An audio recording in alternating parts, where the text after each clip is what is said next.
do that. Can we just agree, right? Just as the basic facts that a tangent is a straight line that touches a curve at one point and one point only. Yes. Right. Now, if it cuts the surface of the sphere or the circle, it is then called a secant. Because it goes through the circle, right? It cuts the circle. Okay. Well, that's all we were saying right from the very beginning. And Rumpus told us that we were stupid, right? You heard him say that. In fact, you defended him saying that. And you said that it depended on the thickness of the line. Well, it doesn't, because the line can only touch the circle at one point and one point only. If it cuts the circle, it stops being a tangent. I know. Yeah, but it's because but his visual, unfortunately, he can't deal with actual one-dimensional lines. They're gonna have thickness always. He can't deal with somebody telling him that what he was drawing wasn't an actual tangent. He got really upset, and you guys, I'm ashamed of you, right? You didn't feel confident enough to tell Rumpus he wasn't correct. You should be ashamed of yourselves. You sucked up to him. He was wrong. He wasn't wrong. It wasn't a tangent. About the line's thickness. Lines don't have thickness, which is exactly why you wouldn't use that sounds like an obfuscation argument, part right? that overlaps. It's not. It's so simple to understand. If a circle only goes up, if you're looking at a graph like I'm looking at, and it goes up to 5 on the graph, like that's the top that it reaches in the y-axis, then if you draw a line along the 5, a horizontal line at the 5y, then the circle is only going to be touching that line in that one spot. That circle doesn't overlap that 5. So but if you draw this out, there's going to be paint, and there's going to be or you're going to use whatever computer program you're using where there's pixels, and you're not going to be able to get an infinitely small line. But a line actually has no thickness. Are you saying that Rumpus couldn't have moved either the line or the circle away from each other, so they only touched at one point and one point only with the computer program that he had? That's exactly what he did. He didn't. That was the limits of his program. He didn't. He had it overlapping every time. I'm using GeoGebra, and it's the same thing. If you get down to the scale, it's like 1 millionth or 10 millionth, zoom. You can't even see the circle at that point. But these lines don't overlap except for at that one point, where the horizontal line is on the 5, and the circle just barely reaches the 5. Mm-hmm. But Rumpus had the whole thing overlapping. Yep. And that's what we were telling him. But Rumpus told us we were wrong. We were stupid. We didn't know what tangents were. And you guys weren't brave enough to say, yeah, Rumpus, you're wrong there, mate. That's not actually a tangent. Yeah, it was a tangent. He wasn't wrong. And I was agreeing with him when he said that you guys are either messing around or you just don't understand it. I thought you were messing around with him because it's obvious that it's because it's in paint or whatever computer program he's using. You can't get an infinitely small line. A line has no thickness at all. But if you're going to draw one in a program, even if it's 1 pixel wide, that's still a width. So why do you have to say that it's about the thickness of the line and not the line not cutting the circle, just touching it at one point? Because any thickness that line has now has the ability to make it seem like more of that line is overlapping, when it's really just they just share that one point. I did. I stuck to the argument. I pointed out to any sensible person that if you zoom into a curve, if you zoom in infinitely far, what you will see is just a straight line on screen. Now, obviously, and then people making stupid points like, oh, I can see more than 1 pixel, or words to that effect. If I had an infinitely thin line, if you zoomed into an infinitely thin circle with an infinitely thin boundary circumference, then obviously you wouldn't be able to see anything. But if you had a track record of behaving like a reasonable human being, I would not object to inviting you on the day and you coming along and looking and participating, or just being an observer anyway. Perhaps not participating a bit far, but being an observer. In principle, Right. I have no objection to that. And as I say, Brian Mabbitt will probably be an observer there. So I have no objection to flatties being there. Just I have an objection to obnoxious people being there. No, I'm trying to work out whether you are as stupid as you appear to be, or you're deliberately trying to be stupid. Horizontal, as I say, as I've told you hundreds of times, every point on the surface of a sphere has a different horizontal, so it makes no sense to talk about horizontals on the surface of a sphere. And the curve at that point is a straight line. I got your numbers, they're right here. It's just as easy as 1, 2, 3. These people can't be this stupid. You have to open your mind. Imagination is all you need. These people can't be this stupid. Don't take advice from fools, 'cause everything that they say is in vain.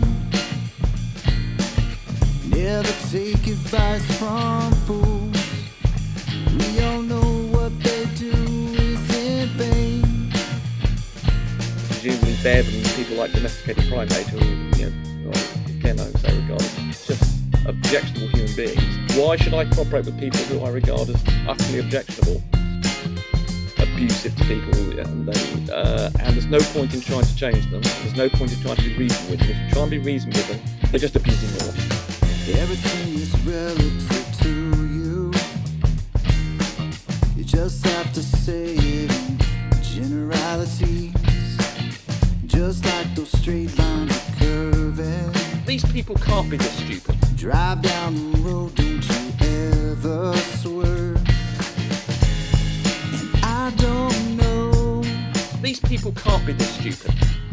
where all of this goes. I'm getting some help from the local Never take advice from fools. newspaper.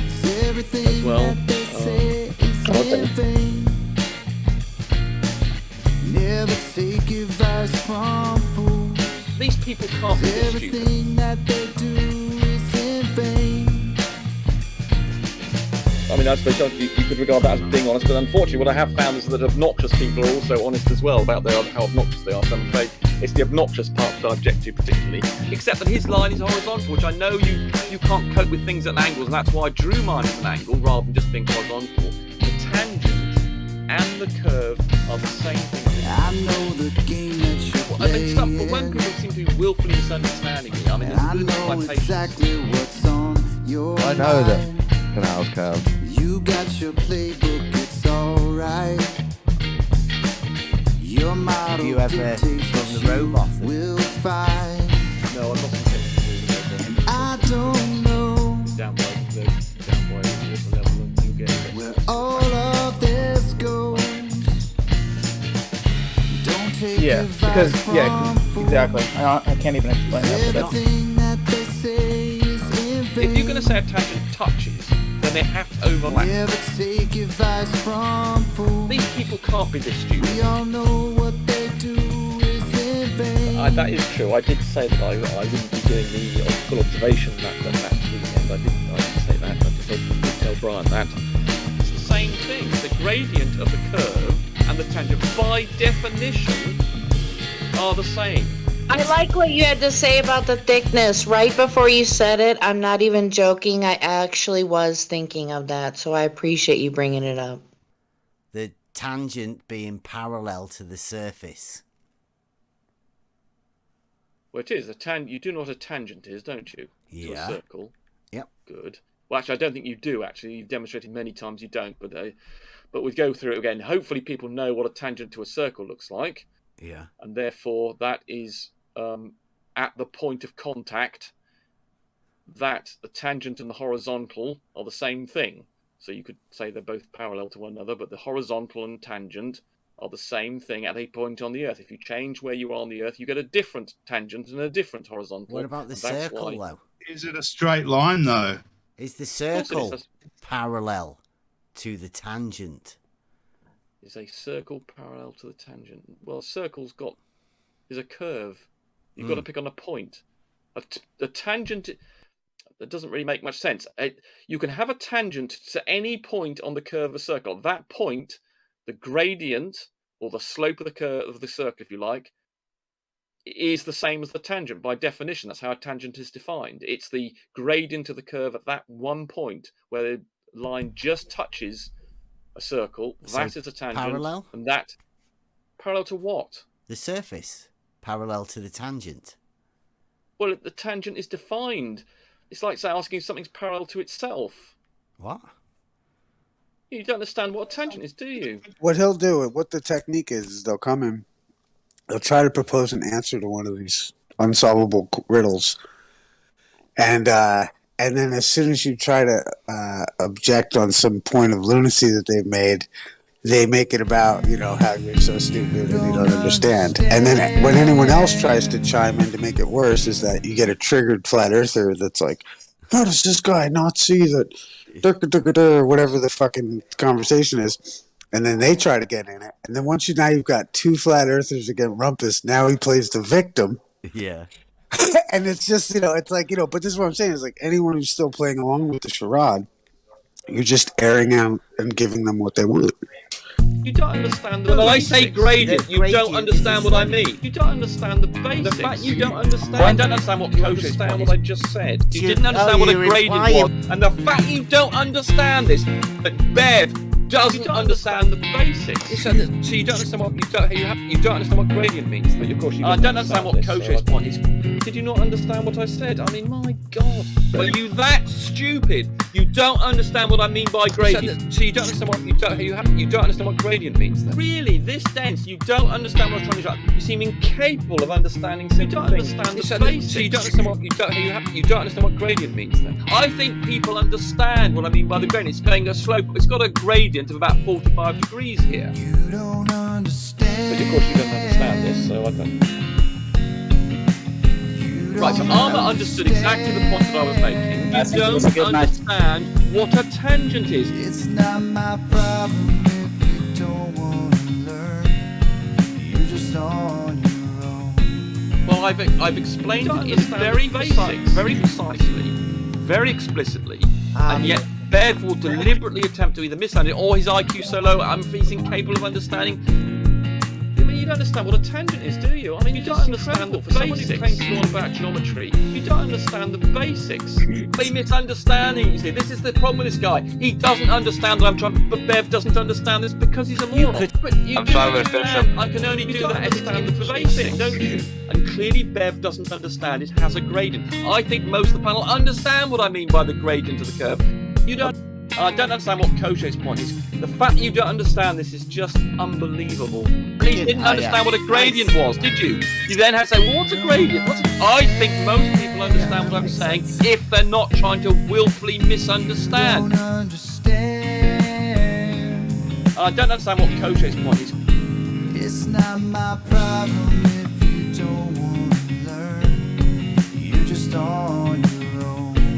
Typical of you, when you're using everyday terms, apparently you don't understand what they mean. Now, I don't know whether you do this deliberately to misunderstand what you're being told, or whether you're just stupid. You don't understand the basics. A child of about 10 or 11 could understand. I don't understand what Kojo's saying. He's deliberately, willfully misunderstanding me, or he's really stupid.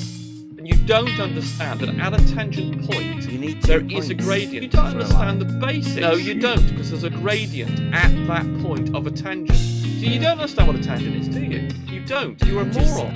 Because a point on a curve has a gradient. But don't you understand? It doesn't matter how much you zoom in. Well, because I'm having to deal with people who seem to be willfully trying to misunderstand me. And if that's the case, I believe that's a disruptive behaviour. There's something that Ben doesn't understand, so everybody else tries. You don't understand. There's something that Ben doesn't understand, so everybody else tries. You don't understand. You don't understand what attention is, do you? It's not my problem if you don't want to learn. You're just on your own. You don't understand what I mean by grade. You don't understand what attention is. You don't understand the basics. Don't you understand? No reason, no logic, no wisdom, no understand what tangents are, basically, is what you're doing. You're just on your own. I don't understand what Koche's point is. No reason, no logic, no answers to questions. You're just on your own. You don't understand geometry, do you? You don't understand simple geometry. You don't understand what a tangent is. I mean, you're incredible. Oh my god. Okay, you're too stupid. Anyway, I've got to go to bed. Bev's stupid, and well done, Armour. You understood. I presume you can't. I don't understand what Koche's point is. No, I'm a Glober, yeah. Yeah, exactly. So you understand geometry and Bev doesn't. Anyway, I'm off to bed. Well done. What is Rumpus's hypothesis for his test? I don't know. He's looking for drop, but there's no drop. So. Okay. I don't know. He's never told us. We don't actually know, right? Well, as far as we know, he's sticking a pole up at one end of the Bedford Canal. And it's supposedly meant to drop for that end, but it drops both ends at both ways. Like, the drop isn't where he's measuring it from and he's putting a pole up. Well, you can measure it from any point. Okay, so he's hoping that the water's curving and showing that it's not level. Well, showing it's not horizontal. Well, Bedford level test, right? It's great. No, I just don't know why he bothers. It's a new one. It's already been done. It's not. No, this is new. Wallace and Rowbotham look for the hump. Rumpus is going big. He's adding the quadratic equation into it and going for the drop over the full distance. But as he's just said, there's not going to be any drop. So he's looking for a drop where there is no drop. No, he said there's no elevation change. Yeah, which is the drop. No. Yeah. A No. measured drop from the horizontal is how we measure elevation changes. It's not the same thing.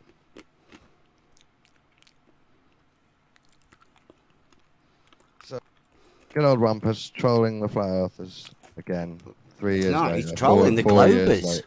4 years Isn't he? later. Look at him. He's putting a pole up at the side of the canal to prove the drop of the water, that there is no drop. He's just putting a pole up. Doesn't he zoom in on that pole or something from the other end? To what? The flag, I don't know. Or something. To show that he's put a pole at the side of the canal. Show it dropping, I guess. What, putting a pole up shows it's dropping, but like where he's there, like the water isn't dropping from where he is it? I don't care about the semantics. I hope he manages to get some good results. Yeah, I'll show you a picture. I'll show you the picture that he was talking about. So if you just imagine there, you can see the bridge and the sluice gate. Just imagine at the right-hand side that Rumpus is sticking a pole up in the air. Imagine Rumpus is at the right-hand side of the canal there with his pole. What would that show you? I can't see anything. It's just purple blur. Mm-hmm. You can see the bridge, though, and you can see the sluice gate. Doesn't look like anything to me. Mm-hmm. What do you reckon Rumpus is going to see with his 24 times scope? I think he'll find a drop on a canal, and you won't believe him. Well, I think he'll put that pole up at the side of that canal there, take a picture like that, and it'll show a pole at the right-hand side. And then Rumpus will say, see? Like you will. And you'll go, yeah, well done, Rumpus. That definitely shows the drop of the water level. Won't you? No, I don't really trust his science. I'm just saying it's good that he gets results and trolls flat earthers. Yeah. I don't care. I know that canals curve because I believe in a globe. Yeah. I don't need to do science. It's nice that Rumpus confirmed where the sluice gate was 6 miles away from where we were standing, that we got the picture of. Yeah. Well, I think Rumpus has seen that meme and he's read the numbers that I've put on that meme. He's definitely seen you. He asked me who took the picture. Obviously, I told him your boy. Yeah. Yeah, I think he was interested in the tech, really. Yeah. But yeah, he don't like you. I know. He really don't like you. You're an obnoxious little Well, that's because I've caught him at every turn when he's been exposed. He doesn't know trigonometry, doesn't know geometry. He doesn't really know what his test's doing there. He doesn't know how to put it into a video form to let everybody know exactly what he's doing. He's just putting a pole up at the side of the canal. Are you good at those things? Pardon? Are you good at those things that you just said Rumpus isn't good at? Well, explaining what the test is, yeah. Putting it into a good video so everyone can see. So that picture, can you see the picture I've put in the live stream? I can see that. Can you see would your pole be somewhere about where that B is? The B, hold on. I'm looking at a picture here which has got there's one background picture with pink background picture. Is this a modified P1000 infrared image or something? Yes. Right. So that's the bridge. Where's the B? Sorry, what B are you referring to? The bridge where it says Salted Lows Bridge. Oh, I see. Right. Yes. Is that about where your pole will be? Where the word B is, you mean? Yes. It's a letter B, sorry. Yeah. Yes. Okay. Now, can you see where the sluice gates are? You can see the height of them. I can see the sluice gates to the left of that, yes. Where do you think your pole would be in relation to those sluice gates? Well, my pole is telescopic. It can be anywhere, distance of across about 4 meters. Okay. It has the ability to go up and down by about 4 meters. Did you go down to see the sluice gates at the far end? I have been there many times. That's pretty high, right? Are they about 4 meters up? Yeah. So that might be that sluice gate. Might be there. Yes. Okay. So that's about how high you want to lift your pole. Pole, right? Target. Well, the target's on top. Yes, I've got a telescopic pole and post arrangement with a target on top. So. Okay. Yes, I believe I have the ability to. I believe I've built in enough scope for the movement of the target, such that it will be able to go above that sluice gate, below the sluice gate, or anywhere around it. Okay. Now this is why I asked you initially if I don't personally think you've ever put an auto level up on that bridge and looked. But do you know where the crosshairs would be? Or where do you imagine the crosshairs would be for you to have to lift your pole to the crosshairs? Somewhere above the bridge to above the sluice gate. Somewhere in between there. Right. Is that where you imagine it would be, or where you've actually looked to see? That's where I imagine it would be. Nice. And also, the row bottom is a bulge test and not a drop test. I want to do a drop test because I want to demonstrate 20 or whatever it is, 25 feet worth of drop. Whereas with a bulge, you obviously only get a quarter of that. So yeah. I want to you want to get the quadratic formula involved in it. Go big. Yeah, right? Exactly. I want to maximize the effect of curvature, and I will be showing, hopefully, 20 feet's worth of drop and say, look, here's where the observer point is on the post, and this is how much more we've had to raise it. That is the curvature of the Earth between the two. So I will actually be able to physically show people the curvature of the Earth, the difference between the horizontal and the curve of the Earth at that point 8 kilometers away. The drop, right? The drop, yes. Let's not get confused between the drop as in a change of elevation. I know you love to confuse the issue. I'm talking about drop as in the difference between the horizontal and the curve of the Earth. I'm not talking about a drop as in terms of change in elevation. But that's what it is, right? Some strange... No, it's not, you goddamn moron. How many times do you have to explain to you? Drop is defined as being the difference between the curvature of the Earth and the horizontal. It's not a change in elevation. It's although the measured vertical change of in the auto level. That's what you do, right? No. Well, against an auto level, yes, it would be drop as opposed to a change in elevation. But you get confused between drop and changes in elevation. Obviously, you can have changes in elevation as well, but you really ought not to be calling that drop. Drop is defined, although you have multiple definitions of the drop.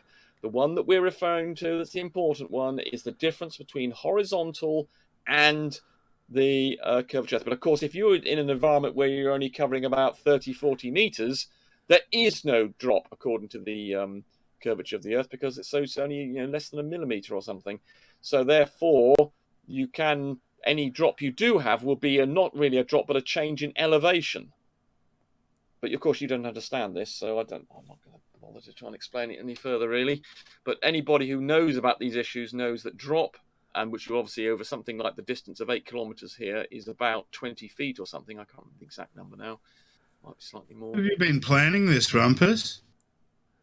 I started it last year, about this time last year, actually, and but then I stopped. I stopped for about 6 months, if not longer, and then I restarted in the early summer. Right, go on, let's see what's going on. Yeah.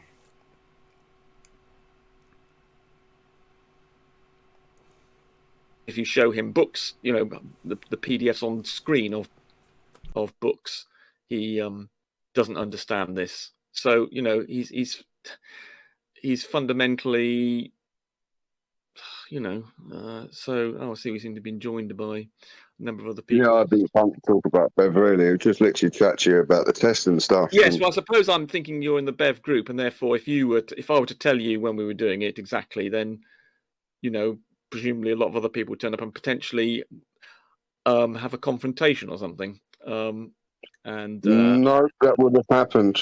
Right. No, not at all. I mean, we all understood that you weren't going on the Sunday, right? Because you told everyone, and everyone was saying in all different chats that you're not doing it this week. You're not doing it. So we kind of knew you weren't there, and it was basically a meet up for me, because I'd never met Bev, so I'd got to meet Bev and a few other lads that I talked to. Right. And just to see. I mean, apparently you'd already had polls put up and this and that and the other, so see what we could actually have a look at to see, Right. Okay. Well, that sounds. I mean, that is true. I did say that I wouldn't be doing the full observation that weekend. I did say that. I did tell Brian that. Okay, so perhaps it wasn't quite as potentially. I mean, it's neither here nor there, but the test, I mean, really, it would be good if you had people on both sides, so to speak, there doing it, getting on. I don't dispute that, actually. It's just that I have an objection to Bev in particular. And there's a couple of other, I think that domesticated primate's another example. I mean, he sends really abusive messages to people, and most Globers block the guy, and I understand he was there as well. So unfortunately, there's two people there I probably regard as the most objectionable flat earthers, and I don't really wish to cooperate with people who I really regard as rather obnoxious human beings. Now, you haven't offended me any. I mean, just for instance, just recently, there's a guy called Mike Jones who I thought sounded like a reasonable sort of guy, and then he's been harassing George Natayuk over his burning house and things, and saying all sorts of things about him abusing his dog and God knows what. I mean, that's the sort of behaviour I see both sides. Sorry, Barney. I see both sides on that. I've actually heard George be an absolute disgusting man himself, and the things that he says, wishing people dead, this, that, and the other. So I've heard that's supposed threat. Yes, I've heard this. I don't know what happened there. I've just heard that there's some claim that he did say he wished people dead. I haven't. Lots of things on record everywhere. I mean, that's down to them. I'm not here to talk about other people's arguments and shit. I mean. Well, yes, it's just. I mean, it is a slight problem in that if you are in that sort of group of, unfortunately, you're. I mean, you sound like a reasonable guy to me. You sound like a reasonable guy to me. Generalised, don't you? Sorry. Generalised people. Well, the trouble is, you are in the Bev group, and so if I'm inviting you or something into it, then unfortunately, presumably Bev and people like Domesticated Primate, who or again I would say regard as just objectionable human beings. Why should I cooperate with people who I regard as utterly objectionable? And I know other people prepared to say, "Oh, let's just be nice," but it's been shown to me time after time after time that people don't really change. Once they're objectionable, they stay objectionable. They stay obnoxious. They stay abusive to people, and and there's no point in trying to change them, and there's no point in trying to be reasonable with them. If you try and be reasonable with them, they're just abusing more. So Whereas, I mean, so far you've not done anything to suggest to me you're an obnoxious person. So, but unfortunately, you're with this group of other people who are, as I regard. I can be obnoxious as the next man, but Well, I'll give don't say that because respect you'll be. ungiven. Yeah, but that doesn't. I will That's give. not really in your favour to say that. I'd suggest yes. I mean, I mean that's. I mean, I suppose you could regard that as being honest, but unfortunately, what I have found is that obnoxious people are also honest as well about how obnoxious they are. So I'm afraid it's the obnoxious part that I object to particularly. We can so all be obnoxious. we can, We can all yes, be. to some degree, but some people, making fun of someone having. I mean, for instance, Bev said when George, just a few days ago, George said, he said he had some theodolites, and then Bev immediately chipped in with, "You had them, George. You had them." I mean, what an obnoxious thing to say, to make fun of the fact his house had burnt, where the contents of his house had burnt down. That's the I sort of personally behaviour. have not heard Bev do that. He did say that. He said he made a point of putting it into the past tense. And so when you do things like that, I'm afraid that maybe look, I can't speak for Bev. yeah, I mean, indeed, for me, you have to take my word for it, obviously. Yeah, I understand that. Yeah, so I'm just citing. Those are my reasons why I don't want to cooperate with Bev or domesticated right. primates, for instance. Right, well, let's just go back to the test then. Yeah. With For instance, if you so far from what you said, you sound like a reasonable human being, and if obviously I don't know you obviously at all, really. I think I've seen you around, but if you had a track record of behaving like a reasonable human being, I would not object to inviting you on the day and you coming along and looking and participating, or just being an observer anyway. Perhaps not participating a bit far, but being an observer. In principle, I have no objection to that. And as I say, Brian Mabbitt will probably be an observer there. So I have no objection to Flatties being there. Just I have an objection to obnoxious people being there.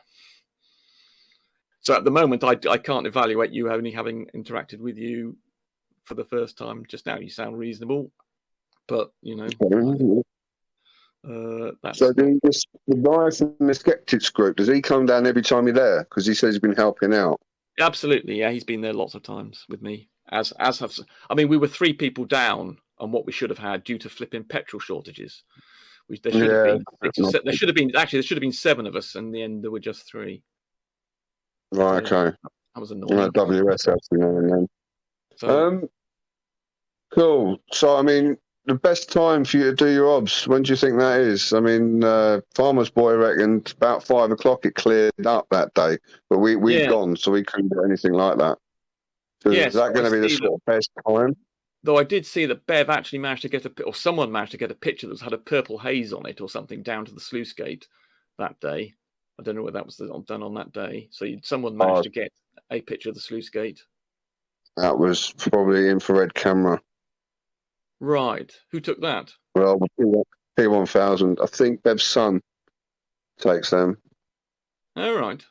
Yes, I wondered if it was infrared. Yes, okay. That's interesting. I believe so. I can't confirm, but I believe it was P1000 converted to infrared. When you say converted, do you mean to say the infrared filter was removed from it? Yeah. You don't know? I believe. Yeah. Right, okay, that's interesting, because yes, we are proposing to have some cameras down there, telescopes and things which are specifically designed with infrared in mind, infrared cameras. But yes, so clearly, obviously someone in possibly about P1000 did manage to get a some sort of picture of the distant sluice gate. Yes. And it did clear up quite a lot. Yes, it did clear up quite a lot towards the end of the day. But what's the distance of that sluice gate from the bridge we were standing at? To the distant sluice gate? Yeah, it's about 6 and a bit miles. Yeah, 6 and a bit miles. It is 6 and a bit miles to that gate that we had a picture of. Yes, the sluice gate in the distance is over 6 miles, about 9.8 kilometers or something. Oh, okay. So it's a long way away. Okay, cool.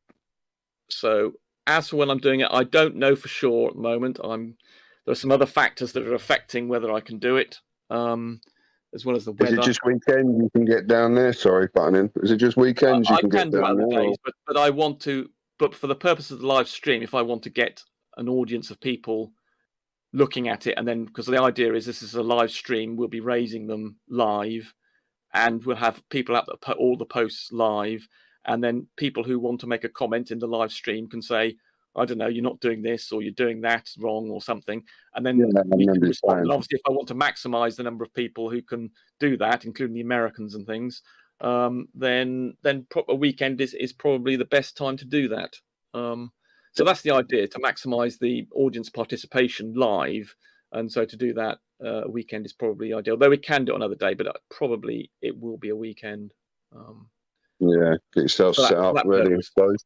Because there will be people who will say you're not doing this right, or I mean, for instance, Bev has made the incredible claim at one point that the one end of has a lower elevation than the other, even though there's absolutely no water flow. I mean, absolutely insane suggestions. But we could deal with that live and say, look, we could then show pictures of the absolute zero water flow in that.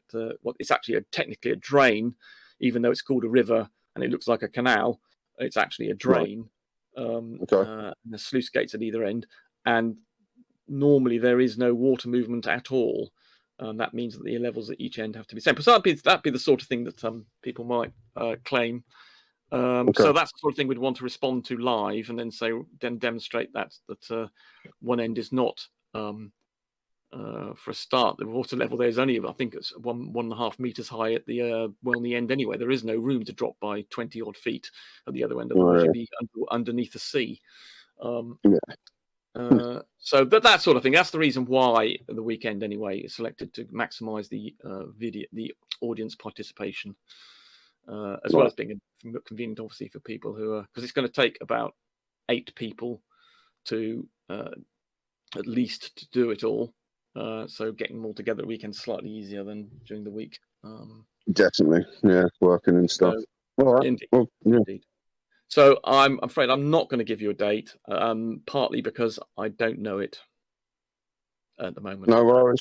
But there are some other factors, like I'm getting some help from the local newspaper as well. Okay.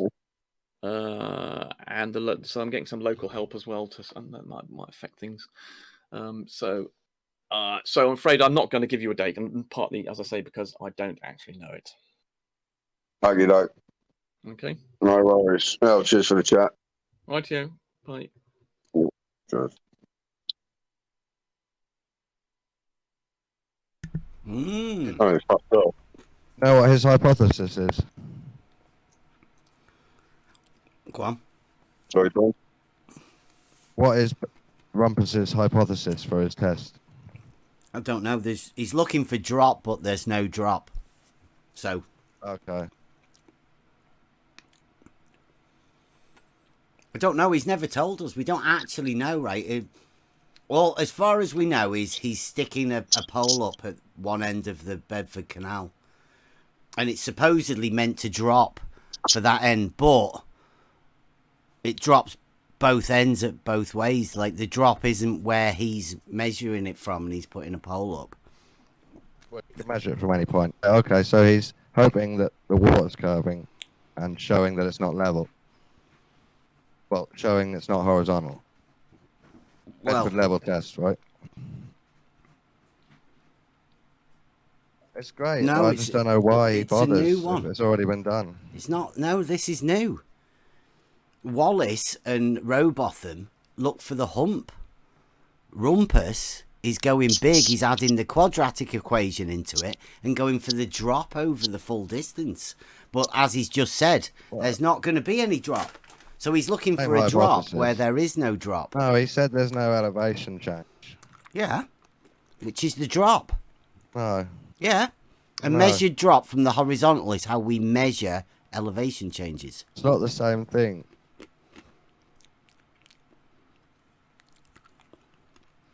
So, good old Rumpus trolling the flat earthers again. 3 years later. No, he's trolling the Globers. 4 years Isn't he? later. Look at him. He's putting a pole up at the side of the canal to prove the drop of the water, that there is no drop. He's just putting a pole up. Doesn't he zoom in on that pole or something from the other end? To what? The flag, I don't know. Or something. To show that he's put a pole at the side of the canal. Show it dropping, I guess. What, putting a pole up shows it's dropping, but like where he's there, like the water isn't dropping from where he is it? I don't care about the semantics. I hope he manages to get some good results. Yeah, I'll show you a picture. I'll show you the picture that he was talking about. So if you just imagine there, you can see the bridge and the sluice gate. Just imagine at the right-hand side that Rumpus is sticking a pole up in the air. Imagine Rumpus is at the right-hand side of the canal there with his pole. What would that show you? I can't see anything. It's just purple blur. Mm-hmm. You can see the bridge, though, and you can see the sluice gate. Doesn't look like anything to me. Mm-hmm. What do you reckon Rumpus is going to see with his 24 times scope? I think he'll Water find level? a drop on a canal, and you won't believe him. Well, I think he'll put that pole up at the side of that canal there, take a picture like that, and it'll show a pole at the right-hand side. And then Rumpus will say, see? Like you will. And you'll go, yeah, well done, Rumpus. That definitely shows the drop of the water level. Won't you? No, I don't really trust his science. I'm just saying it's good that he gets results and trolls flat earthers. Yeah. I don't care. I know that canals curve because I believe in a globe. Yeah. I don't need to do science. It's nice that Rumpus confirmed where the sluice gate was 6 miles away from where we were standing, that we got the picture of. Yeah. Well, Yeah. I think Rumpus has seen that meme and he's read the numbers that I've put on that meme. He's definitely right seen me. He asked me who took the picture. Obviously, I told him your boy. Yeah. Yeah, I think he was interested in the tech, really. Yeah. But Yeah, he don't like you. I He know. really don't like you. You're an obnoxious little... Well, that's because I've caught him at every turn when he's been exposed. He doesn't know trigonometry, doesn't know geometry. He doesn't really know what his test's doing there. He doesn't know how to put it into a video form to let everybody know exactly what he's doing. He's just putting a pole up at the side of the canal. Are you good at those things? Pardon? Are you good at those things that you just said Rumpus isn't good at? Well, explaining what the test is, yeah. Putting it into a good video so everyone can see. Well, if I was doing this test... If you've done any test. Yeah, done loads. Yeah. Where is it? Where's your video? They're all on Comprehensive YouTube. video of your tests. They're all on YouTube. Well, share it. Let me see. They're on YouTube. They're all on YouTube. There's videos where we go over it, we explain it, we develop it. There's videos where we go over the geometry of it. There's videos where we go over talking about it. Loads. I've seen all of them. I haven't seen the comprehensive one where you're there. Right, well, that's because we were there. It was being broadcast to Discord. Now, did you record it? You're the same as Rumpus. You don't have a comprehensive video explaining. Rumpus it, hasn't everyone got to any understand. videos at all. The same as Zero. you. Same as you. Zilch. So, what was I going to say? Yeah, so if they're saying that the best time is at 5, well, 2 seconds, sorry.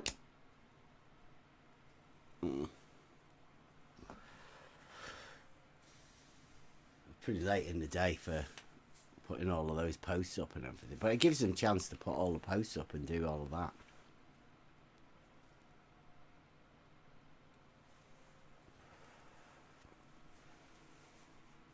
And it wasn't at 1.5 meters. Because you can read it on the scale on that thing.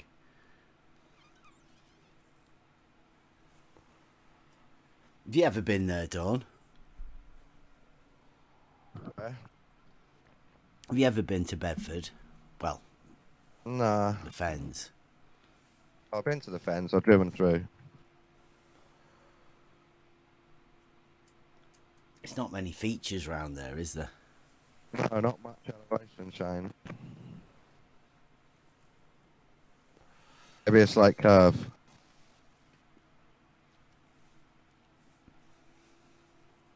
And when they say, like Rumpus said, then the water level is referenced to Newlyn.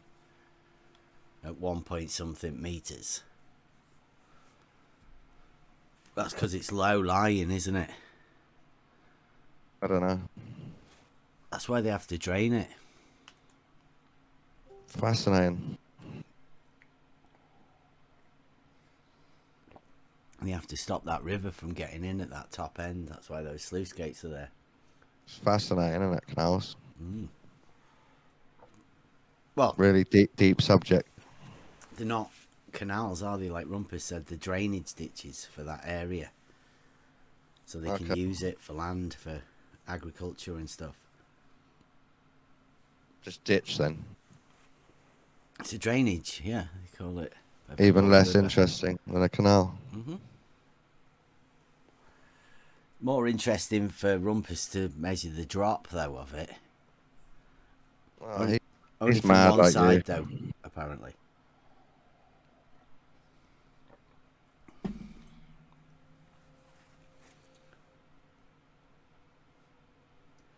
Do you think it could go up in the other direction?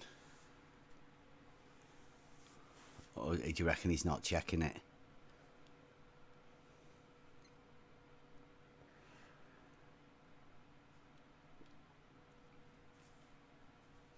Can you see the logic in it? The logic in putting a pole up in the air to prove that the water drops but not drops?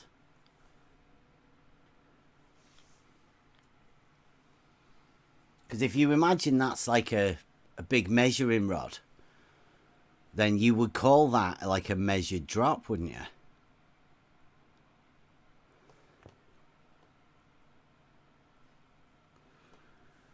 Especially if you were putting a tool, an auto level there.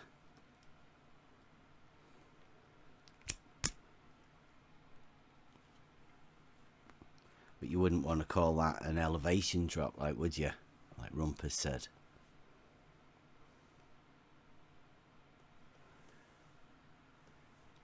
It's interesting. I do think it's a brave, bold move for him. And I can understand why he doesn't particularly want me and my lad there with the cameras, because we take pictures to show. You're all mad.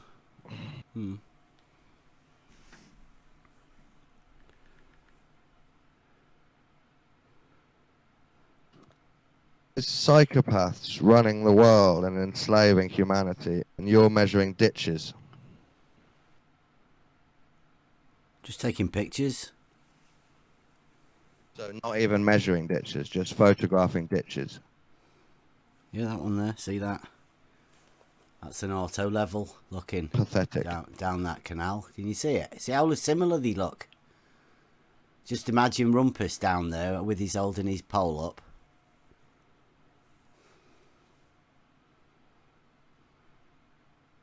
Doesn't look like anything to me. Well, that's what it's going to look like. That's what Rumpus's proof's going to look like. Picture something like that. And then you'll have to imagine. By his proof, and it doesn't exist yet. You'll have to imagine Rumpus down the other end there with it holding his pole up. And then you can say, well done, Rumpus. You're defaulted to being triggered by Rumpus as a meme before the evidence even exists. The evidence, what? What's the evidence? The evidence exists. Rumpus is definitely going there and sticking a pole up in the air. He's done it. He's got guide ropes and everything there. That's what I was going to say. If he's, what was it? Farmer's boy said to me that it cleared up by about 5 o'clock. I mean, if that's the case, they're looking for stuff to clear up and do it in the afternoon, early evening. They're going to have to hurry up because the evenings, they're drawing closer now. So he needs to try and get his arse there quick as. Surely. Well, taking Slice Barkane and his thing, he said that you've got to wait for shitty weather. Got to wait for shitty weather. Yeah. Like come the winter time. I don't know why, Okay. but you'll have to have a word with Slice Barcane. But that's why he wasn't doing his bending water level test, because he had to wait for shitty weather. Oh, okay. Oh well, that's coming. Mm-hmm. So. Yeah, no, I was interested if they left any of it up, but apparently he takes it down and they pull it away. So I don't know, mate, he said they just left it on the floor, but he said that they actually put it away. Yeah, George said that he's got a lock-up somewhere. It did conflicting stories. Maybe they tell that other guy that they just leave it there maybe. so he can go home early. They don't want him, like he had nice clothes and all that. You don't want him moving all that shit to the lock-up, do you?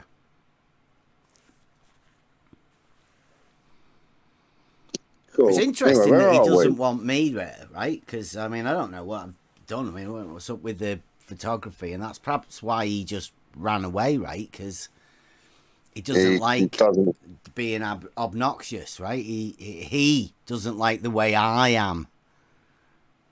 So that'll be why he ran away, right? Because Just doesn't like you. yeah, Nobody does, Bev. yeah. Speak for yourself. Apart from you, your little crew, nobody else does. Little crew. You laugh, that's what you are. Bev, Cool, you, mate. Emma. You can say whatever you Level. like, son. Yeah? You crack on, say whatever you fucking like. Okay, I will. Just let me have something come to mind. You go for it, mate. Crack on.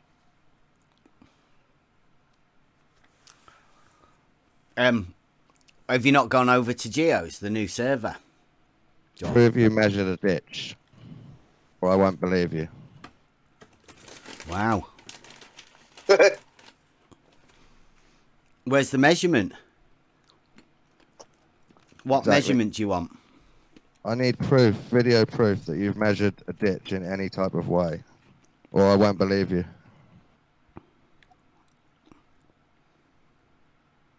Excellent. Next. Yeah. And what would that prove to you? That we've measured a ditch? Yeah.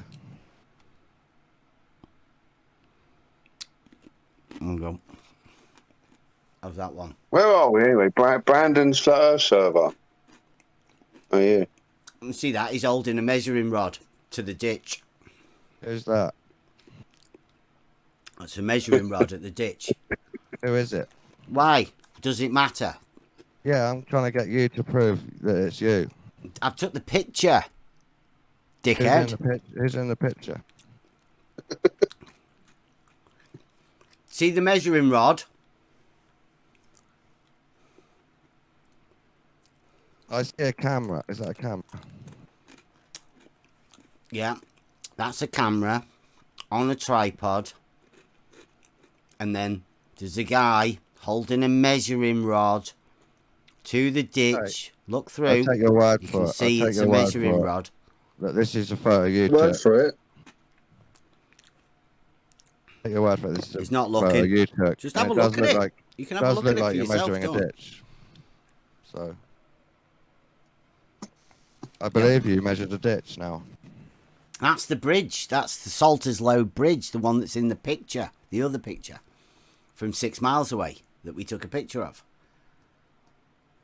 Measuring the height of the bridge above the water level. Prove that you proved that the water is horizontal. Well, I'd Or I won't suggest believe you.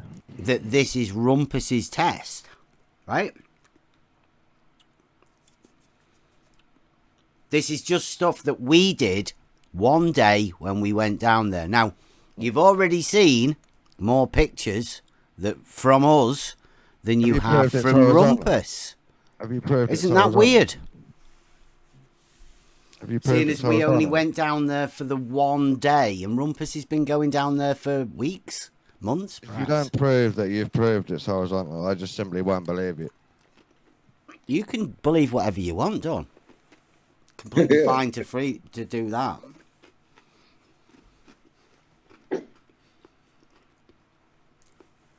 Fact is, those of us that went down there know We don't have to believe anything. What do you know? We know that we went there and took the pictures from where we took the pictures. We have Do experience. you know that the of it, water's Dawn. horizontal? Yes, Dawn. You do. Mm-hmm. Well, if you want me to believe you, you'll have to prove I it. don't want you to believe me, Dawn. You, like I say, you're completely free to do whatever you want, like you always have been.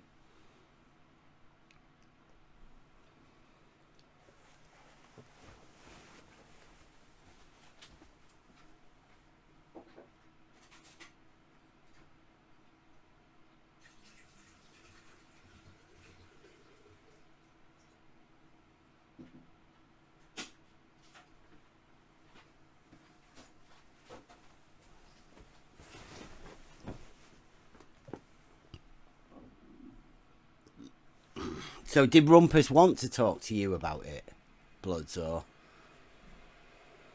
Yeah, he was up for a little chat, letting me know a few things that he'd done, but he kept veering off and going on about you and that, yeah.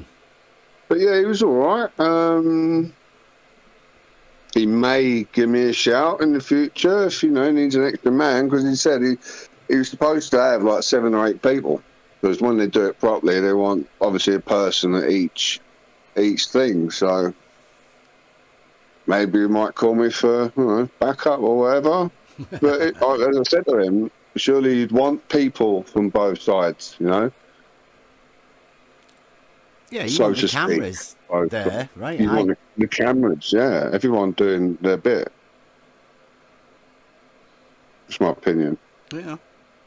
It's a shame he didn't come say hello, but Yeah, I'm farmer's boy. yeah.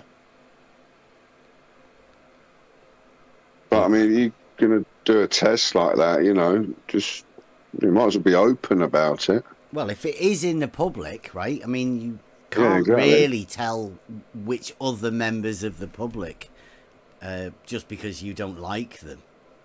That's right. There's no privacy in public. Yeah, who knows?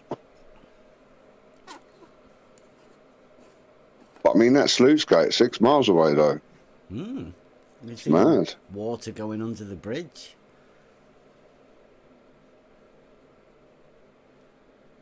I mean, like we could have left the measuring rod there. Given a bit more practice and a clearer day, I reckon you might be able to see the measuring rod at the side of the bridge up from the water. Yeah.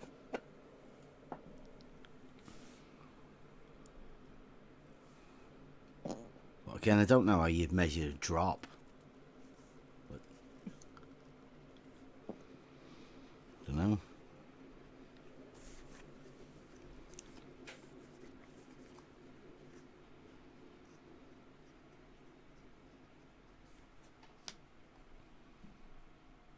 Good platform, Geo. I think a lot of people should be taking advantage of this. I don't necessarily think you can get this conversation elsewhere at the minute. Yeah, that was great, Bev. Yeah, I think it's taken a little time to kind of integrate the live stream hosting into everything, but yeah, that was great. Yeah, it was. I mean, this is one of the best platforms I think we've got at the minute for this. I don't know why more people aren't trying it, right? Everybody wants to be a YouTuber.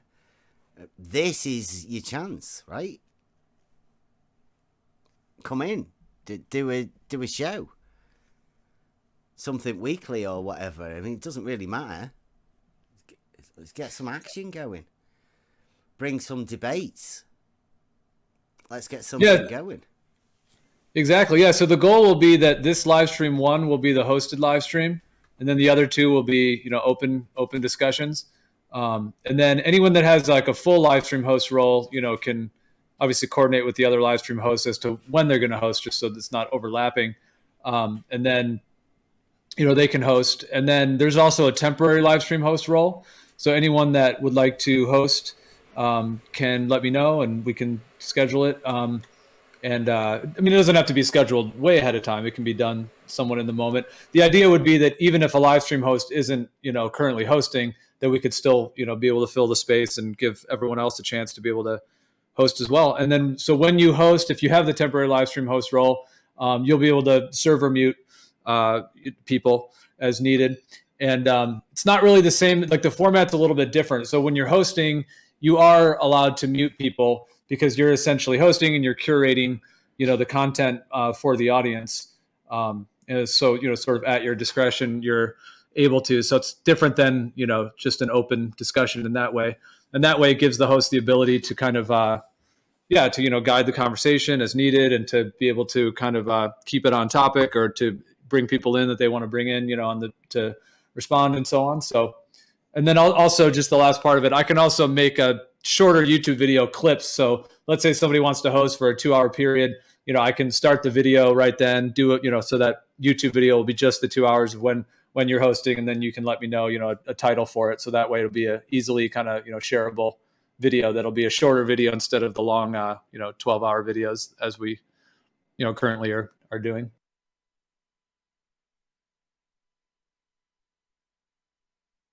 Yeah, it might take people. Well, I was just gonna say real quick, it might take people a little bit of time to get used to the different format with it. But yeah, go ahead. I think you don't forget if Sean G's got his presentation. That'd be a good one to get on record when he does that. That'd be great. Looking forward to that. Make your roboting, Demok. But yeah, people could do a presentation. They could just host, the discussion. They could bring up a particular topic as well, and kind of have a conversation focused on that. So yeah, the possibilities are endless in terms of, everyone could have their own unique style, and of course still have to be within the realm of the topics here and also the server guidelines, of course. So you can't just come in and do something totally crazy. But yeah, I mean, as long as it's within the realm of the server and everything. Oh shit! I meant to when I was still live. Can we announce a DP versus B-ball debate on this platform? I think that'd be great. I can remember a bit ago, B-ball was going around every platform that DP was banned from, asking him to debate him on them. Obviously, he couldn't reply or anything because he was banned from every one of them. So we might be able to get that one on the go. Yeah, I would love to hear that. The cool thing about the hosting, because someone could do that. So, for example, let's say I'll just pull someone random. Let's say SE or something, or whoever would want to moderate. So let's say he would be hosting, but he'd be moderating a debate for between, let's say, Sean G and DP, something like that. So it's like, as a host, you could host a debate, like a one-on-one or 2 versus 2 or something like that. And so, yeah, I would love to hear things like that because there's so many unique types of content, that could be kind of brought through, unique moderation, unique types of either discussions or debates or presentations. So yeah, the possibilities are pretty endless. Yeah, correct you there, Geo. It's B-ball, not Sean G. Oh, okay. Sorry, yeah. I guess Bev was mentioning Sean G. Sean G presentation on how to measure the drop of the water level over distance. I mean, yeah, so B-ball, if you're listening, step up. Yeah. Now Rumpus is still on deafen. Otherwise, he could help us out with Sean. We could do with getting Ranty up the hill as well. We could do a predictathon. Let's get Ranty up the hill. Because he can then go and help Rumpus with his auto level. He could get 2 auto levels at the bottom end. I want to do a special on that because we've got some stuff, but I want to... Rumpus said he's going to put a video out about, what his test is, because obviously everybody knows what Rumpus is doing, right? On his test, he's told everybody and explained it all. Did everybody know that Rumpus was going to do the Bedford level test? He's got the local paper involved in it. They're going to do a 2-page spread. Apparently. They're going to sort him out with Wi-Fi. He's going to do it live when he goes there. He's not done anything on his video channel on his YouTube channel for 2 years. But he's supposedly going to live stream it all. Multiple stations. Different cameras on different bits. Extendable poles. He doesn't know how far he's going to have to extend it. Because he's never looked through an auto level yet. He could have done it the weekend when we were there. He could have just come over and had a look. He didn't. I would have. Yeah. Yeah, even the other guy that came over introduced himself as the enemy. He obviously didn't know who we were. We were just a group of people that were looking over the bridge. I don't know what he'd been told about us, but we had a good conversation with him. Rumpus didn't want to come over, a farmer's boy. He'd rather say that we were occupying their bridge and sort of make up things that we were trying to disrupt something. We weren't. We just went there to go and look at stuff over the canal. We got some really good pictures as well. And we'll be going back again because this is, you know, like when we went there, Bedford, you'd imagine that everybody would be talking about, you know, that's where they proved. There's no mention of it or anything, you know. Nobody's proud of it, or, you know, there's no statue of the guy that did anything because... No placard? No.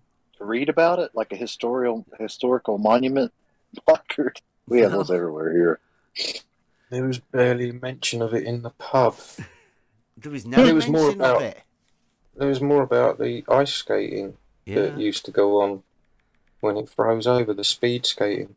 At that time, right, in the 1870s, when Robotham would have been there initially doing the first one, the winters were that bad that it froze. It used to freeze that much that they were the ice skating, the speed skating champions. There's SE's skateboard paradox, but ice skating. Did they go so far and they didn't have to push? That's why they were the best. They could just go downhill all the way. Yeah, both ways.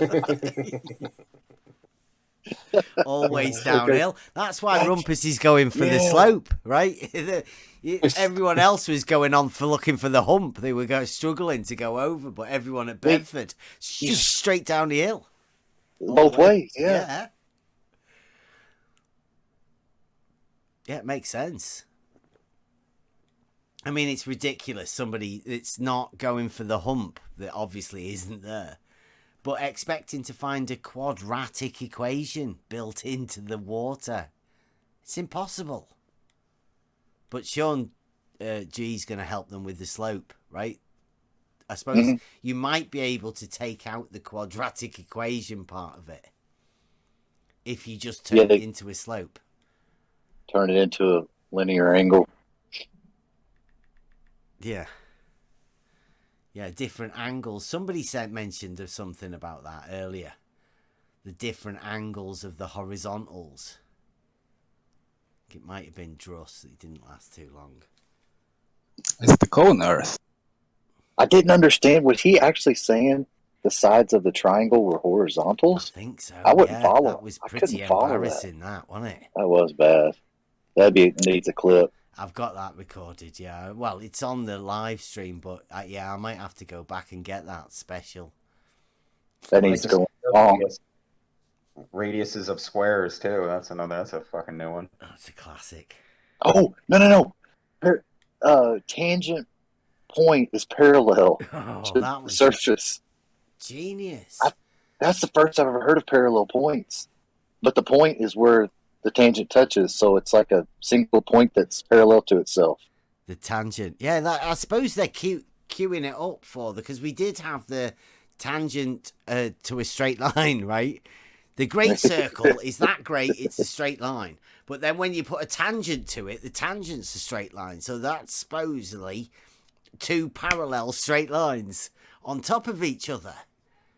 I mean, you can imagine that as being a series of points all parallel next to each other. Actually, you may as well just say level is horizontal and just keep them both together. I mean, it would be a lot easier. It went the long way around. Figuratively. Oh. It's a pity, isn't it? You know. Right, I'm going to duck out. Cheers, Bev. It's been a great night. Thanks for hosting. Yeah. Yeah, looking forward to next week. See you later, everyone. Yeah, catch you later. Take care. Yeah, I'm sorry my statement about the dog took so much confusion out of people. It was a diversionary tactic, right? That you're best off not opening up. It's like talking about Santa Claus or Narnia. I mean, they'd much rather go there than have the actual logical argument that we were trying to get to. But I mean, I guess it's needed, isn't it?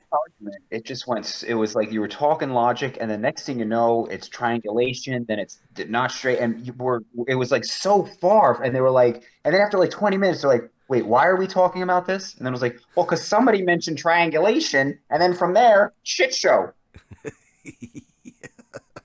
Yeah, transcontinental triangulation went to squircles.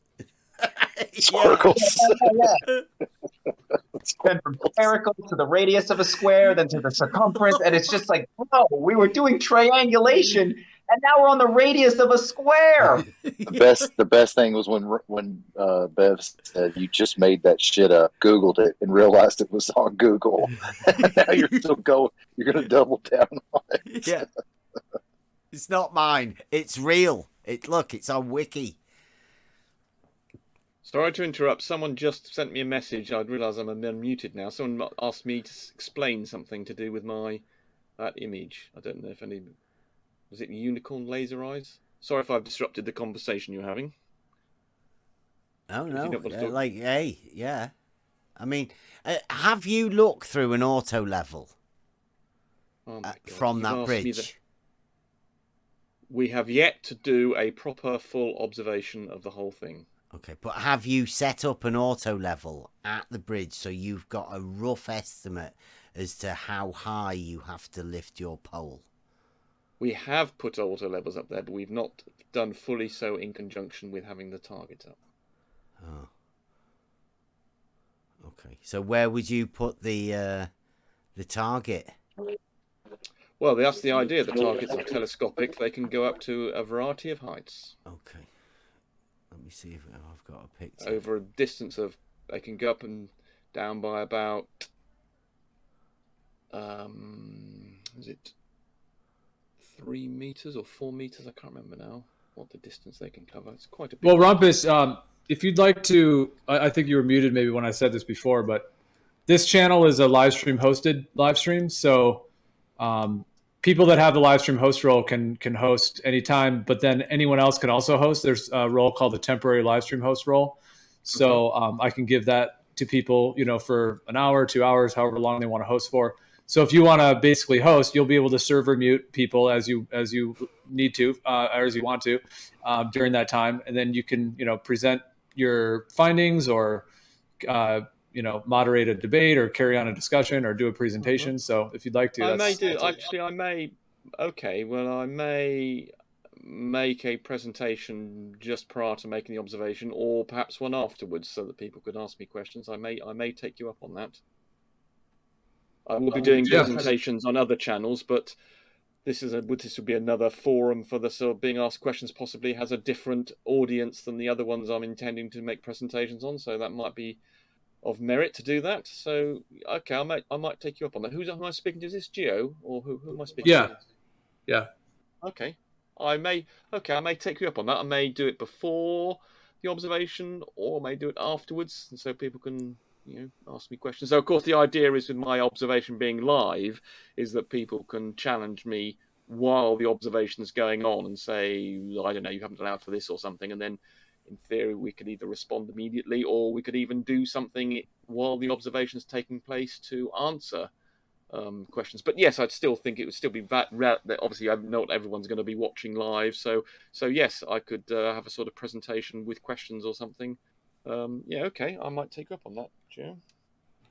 All right, yeah, you can. You could stream it live on here. I mean, with Discord screen sharing, I can put that on the live stream. That could all happen, and then also, I can make right now we're doing the maximum 12-hour video. Because these are running all the time. So instead of your presentation being just part of some long 12-hour YouTube video on the YouTube channel, I can make it a shorter. Let's say you're going to do a 2-hour or whatever it may be. I can start.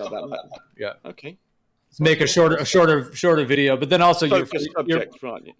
Yeah, make a shorter video, just for that subject with that title, right. And then you're also free to mirror it or share it or anything like that. Okay, or you can also take the whole 12 hours, Rumpus. I mean, that's possible. Well, I could do, but I think people get a bit bored. I think 2 hours is probably I can easily. I mean, I've got lots of material, videos and things already, and I could certainly easily make a half an hour or more, but possibly an hour presentation without too much difficulty. And then if people accosted me as well, I'm sure that could easily go to 2 hours. But yes, probably a bit more than 2. Then I think that's probably people will just say, oh, that's 2 hours. I'm not going to bother to look at that. So yes, I probably should try and keep it to an hour or something. But yes, 2 hours might be a okay, Gio, I will. Yes, I think yes, I certainly wouldn't want it to be part of just middle of a stream or something, because no one's going to watch a 12-hour something rather than try and dig out the bit that's relevant to something. Yes, so I would want to make it have a separate 2-hour feed. Yes, but okay. It's historic, this, Rumpus. It'd be a catch for you to do it over here. Would it? Okay, yeah. You say so.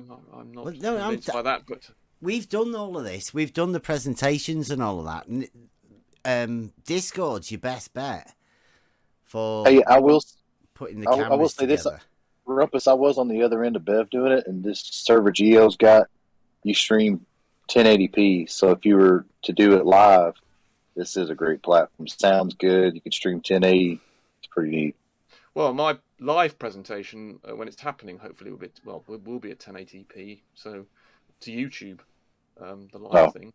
So I'm not. That doesn't. I'm not overexcited about the idea of being able to give it 1080p, but it's fine. I mean, it's a different audience, so yes. Have you tried live streaming on your YouTube channel recently? Yes. Good. Your Rumpus YouTube channel. Yes. Mm-hmm. But to private. Oh, okay. Yeah, you said you were going to do some videos. It's all right. I was just checking. It's good, this place, because you can put multiple cameras in to the Discord feed and then stream from Discord to YouTube. I'd say that would be a better thing, because then you're not having to do the full production thing and swapping cameras and doing all of that live on YouTube. Well, yes, but you don't have full control over the video for what you see. Yeah, you'd have to have somebody as your video production manager on the YouTube. I do have that Discord. issue. Yes, I do have that issue where I'm trying to. You actually. Hey, no, I was just going to say I've been on the other end of it with Discord, and let's say you had 4 people that could stream a live video feed to Discord. That's 4 feeds, and if somebody it's on Discord, they can swap the feed, like swap the camera feeds just from Discord and stream it to YouTube. It might solve your problem. So that you only get one in Discord. What you can select the user, and then yes, I suppose you can, can't you? Yes, you can click on the user, and you have all the video feeds fed in. And whoever's on the Discord can choose which one they want, and they can make that one the large screen. and you can have the other ones just showing as little bits, or you would have somebody as your video production manager. That's what I'm intending to have. Yeah. So, well, that'd be better on the Discord side. Right, and then they can just live stream it to YouTube. Then you're not cutting out all of your bandwidth. Then all you're doing is just your individual live cameras. It's the easiest way of doing it. I'm telling you. Well, in Discord you can't arrange the screen arbitrarily, can you? You have to click on. Yeah, of course you can. You can.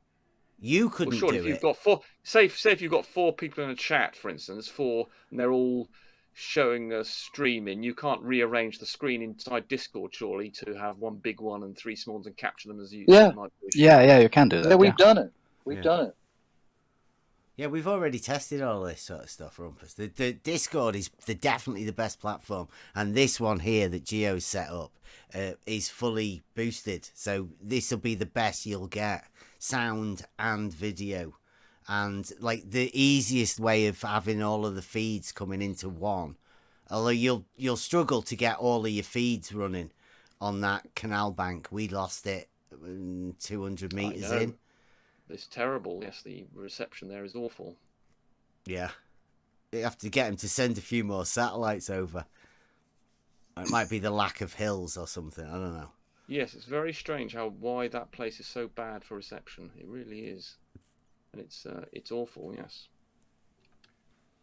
But I do have a plan in place to do all this already. So, but I wasn't aware that Discord had that flexibility of me actually able to compose a stream with arbitrary windows and things.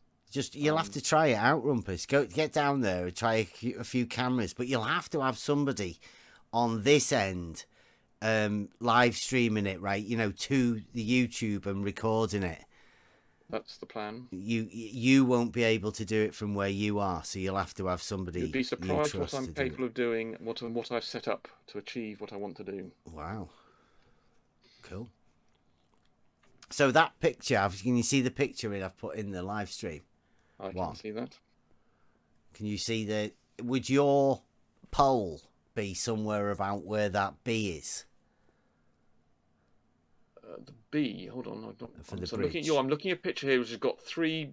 There's one background picture with pink background picture. Is this a modified P1000 infrared image or something? Yes. Right. So that's the bridge. Where's the B? Sorry, what B are you referring to? The bridge where it says Salted Load Bridge. Oh, I see. Right. Yes. Is that about where your pole will be? Where the word B is, you mean? Yes. Letter B, sorry. Yeah. Yes. Okay. Now, can you see where the sluice gates are? You can see the height of them. I can see the sluice gates to the left of that, yes. Where do you think your pole would be in relation to those sluice gates? Well, my pole is telescopic. It can be anywhere, distance of across about 4 meters. Okay. It has the ability to go up and down by about 4 meters. Did you go down to see the sluice gates at the far end? I have been there many times. That's pretty high, right? Are they about 4 meters up? Yeah. So that might be that sluice gate. Might be there. Yes. Okay. So that's about how high you want to lift your pole. Pole, right? Target. Well, the target's on top. Yes, I've got a telescopic pole and post arrangement with a target on top. So. Okay. Yes, I believe I have the ability to. I believe I've built in enough scope for the movement of the target, such that it will be able to go above that sluice gate, below the sluice gate, or anywhere around it. Okay. Now this is why I asked you initially if I don't personally think you've ever put an auto level up on that bridge and looked. But do you know where the crosshairs would be? Or where do you imagine the crosshairs would be for you to have to lift your pole to the crosshairs? Somewhere above the bridge to above the sluice gate. Somewhere in between there. Right. Is that where you imagine it would be, or where you've actually looked to see? That's where I imagine it would be. Nice.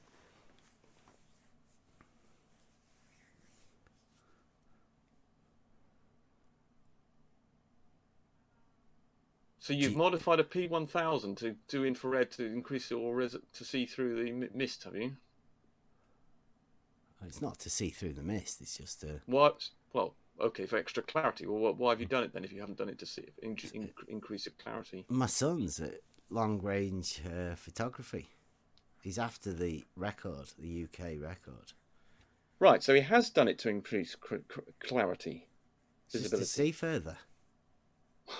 That's exactly what I said. Jesus Christ! He said to cut through the mist. Well, yes, so you can see further, so you can see things more clearly, more visibly. You get greater visibility with infrared. Did you not understand what I said? I mean, my God, you are thick beyond belief.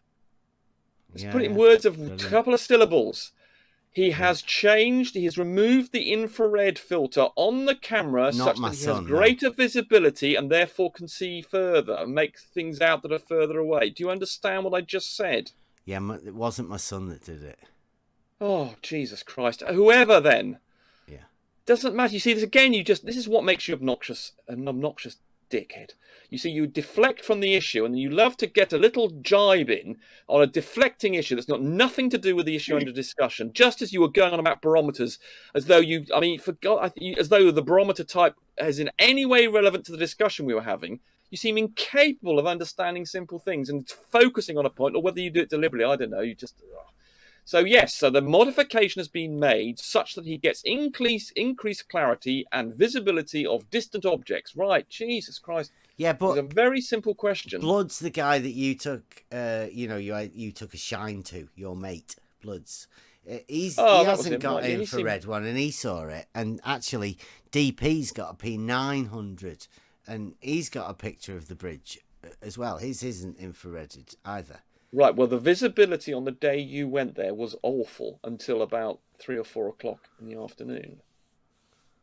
And, I think we'd already left by then, but okay, well, we all got pictures of the bridge and the sluice gate, as you can see there. Well, I don't know when you took this, but the visibility, when we were down the other end, when you were the bridge, we were down the other end, down that near that sluice gate.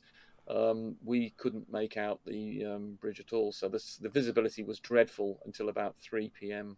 Right. What camera have you got? I have access to a P1000 as well as another Canon live streaming devoted camera. But anyway, the point was that those don't affect the visibility was poor, whatever camera you were using, unless you can increase it by doing what this camera your son is using, by removing the infrared filter, but then you get, obviously, it compromises the color. Or is there a way, or did he have an extra filter on to cause these colors, or does it always look like this, come what may now?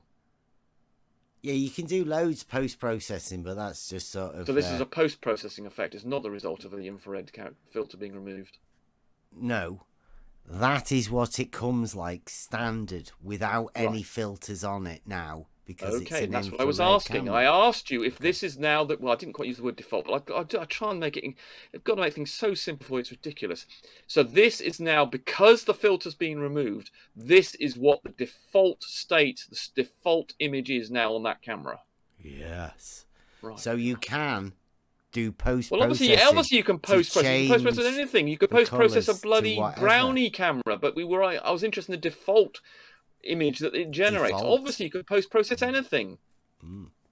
Goodness gracious. Oh yeah, imagine that. Somebody not even what are they? No way. Stupid. You are, incredibly.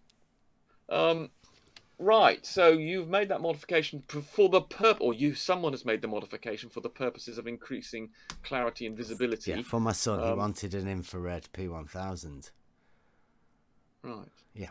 Okay. Well, it could be that has actually what the image we've got on screen is actually better than the image you would have obtained otherwise. Though you did say some other guy managed to obtain images with a P900, a domesticated primate. But. Right, but when the visibility is good as it was a week ago, it was absolutely fantastically clear. But the day you went there was one of the worst days it's ever been. So unfortunate. Have you ever done the Robotham? No, I'm not intending to do the Robotham. That's pointless because it's you're down by the water level, and you get lots and lots of refraction issues, and so I want to avoid all that. And also, the Robotham is a bulge test and not a drop test. I want to do a drop test because I want to demonstrate 20 or whatever it is, 25 feet worth of drop. Whereas with a bulge, you obviously only get a quarter of that. So Yeah. I want to. You want to get the quadratic formula involved in it. Go big. Yeah, right? Exactly. I want to maximize the effect of curvature, and I will be showing, hopefully, 20 feet's worth of drop and say, look, here's where the observer point is on the post, and this is how much more we've had to raise it. That is the curvature of the Earth between the two. So I will actually be able to physically show people the curvature of the Earth, the difference between the horizontal and the curve of the Earth at that point 8 kilometers away. The drop, right? The drop, yes. Let's not get confused between the drop as in a change of elevation. I know you love to confuse the issue. I'm talking about drop as in the difference between the horizontal and the curve of the Earth. I'm not talking about a drop as in terms of change in elevation. But that's I what know it you've is, got right? some strange... No, it's not, you goddamn moron. How many times do you have to explain to you? Drop is defined as being the difference between the curvature of the Earth and the horizontal. It's not a change in elevation. It's although the people do measured casually vertical refer... change of in the auto level. That's what you do, right? No. Well, against an auto level, yes, it would be drop as opposed to a change in elevation. But you get confused between drop and changes in elevation. Obviously, you can have changes in elevation as well, but you really ought not to be calling that drop. Drop is defined, although you have multiple definitions of the drop. The one that we're referring to, that's the important one, is the difference between horizontal and the curvature. But of course, if you're in an environment where you're only covering about 30, 40 meters, there is no drop according to the curvature of the Earth because it's only less than a millimeter or something. So therefore, any drop you do have will be not really a drop, but a change in elevation. But of course, you don't understand this, so I'm not going to bother to try and explain it any further, really. But anybody who knows about these issues knows that drop, and which are obviously over something like the distance of 8 kilometers here, is about 20 feet or something. I can't remember the exact number now. Might be slightly more. Have you been planning this, Rumpus? I started it last year, about this time last year, actually, and but then I stopped. I stopped for about 6 months, if not longer, and then I restarted in the early summer. And getting this location and getting the particular positions of the posts and things and being able to make sure they were visible and getting all the equipment to the right place and all packed in the right places has been quite an effort. Nice. And sorting out the internet connection has been a big effort as well. What do you think about the radius of a square? Gibberish. No way. Yes, way. The guy who was told it was gibberish got really mad at it. What about horizontal sides of a triangle? You broke up there, or like someone broke up. I couldn't hear your sentence. What about the horizontal sides of a triangle? The horizontal sides of a triangle. That doesn't make much sense. Mm. If you're talking about a triangle and a plane, then horizontal isn't an issue. If it's not in a plane, then if you're dealing with spherical geometry, then horizontal, as I say, as I've told you hundreds of times, every point on the surface of a sphere has a different horizontal. So it makes no sense to talk about horizontals on a surface of a sphere. Anyone else with 2-0? Anybody else remember any of the other ones that we've had today? Recently. Oh, the straight line tangent to the straight line. The parallel. The tangent being parallel to the surface. Well, it is. You do know what a tangent is, don't you? Yeah. To a circle. Yep. Good. Well, actually, I don't think you do, actually. You've demonstrated many times you don't, but we'll go through it again. Hopefully people know what a tangent to a circle looks like. Yeah. And therefore, that is at the point of contact, that the tangent and the horizontal are the same thing. So you could say they're both parallel to one another, but the horizontal and tangent are the same thing at a point on the Earth. If you change where you are on the Earth, you get a different tangent and a different horizontal. What about the circle, though? Is it a straight line, though? Is the circle parallel to the tangent? Is a circle parallel to the tangent? Well, a circle's got is a curve. You've got to pick on a point. A tangent, that doesn't really make much sense. You can have a tangent to any point on the curve of a circle. That point, the gradient or the slope of the curve of the circle, if you like, is the same as the tangent by definition. That's how a tangent is defined. It's the gradient of the curve at that one point where the line just touches a circle. That is a tangent. Parallel? And that parallel to what? The surface. Parallel to the tangent. Well, the tangent is defined. It's like, say, asking if something's parallel to itself. What? You don't understand what a tangent is, do you? That would make the tangent curved. You're so stupid. Let me draw But that would make the tangent line a curved line. Right, okay, we've got a diagram. Someone's got a unicorn laser eyes has drawn something in a diagram in here, which demonstrates what a tangent is. Yeah. So we've got a circle, demonstrating the Earth. We've got a tangent to it. What two things are you asking are parallel? The tangent and the surface. Well, they're the same thing. The tangent is part of the surface where they touch. It's the same thing. The gradient of the curve and the tangent, by definition, are the same. Okay, so you're saying they are parallel. You don't understand what that's one for two. What? I mean, you don't understand what a tangent is, do you? I mean, you're just incredible. For someone who claims to go on about geometry, you don't understand the basics. I know what a tangent is. I was just asking you. Do you? No, think you don't know what a tangent. No, you don't know what a tangent is. You don't know what a tangent is because you have made the claim, and other people have repeated your claim that a point can't become a line, and you don't understand that at a tangent point you need there is a gradient for a line. No, you don't, because there's a gradient at that point of a tangent. So you don't understand what a tangent is, do you? You don't. You're a moron. I'm saying you need 2 points. No, you don't. No, you don't. Wow, you can have a tangent. Yeah, you do. But to get the gradient, obviously, if you want a line of a particular length, but you can get the gradient just from a point. Obviously, if you want a gradient of what? Oh my God! You see, the gradient of the point. Yes, the gradient of the curve at that point has a particular value. Just let them talk. Let me show you. I mean, Jesus Christ. Yeah. You are as thick as they come. Yeah, obviously, Rumpus. It's you obviously me, thick. innit?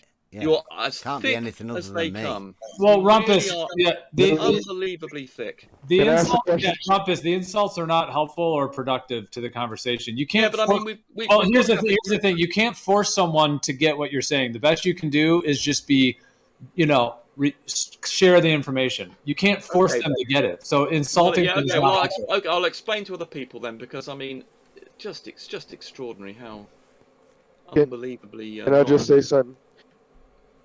When you get your diagram up there, can you put that unicorn laser eyes right beside your diagram, please?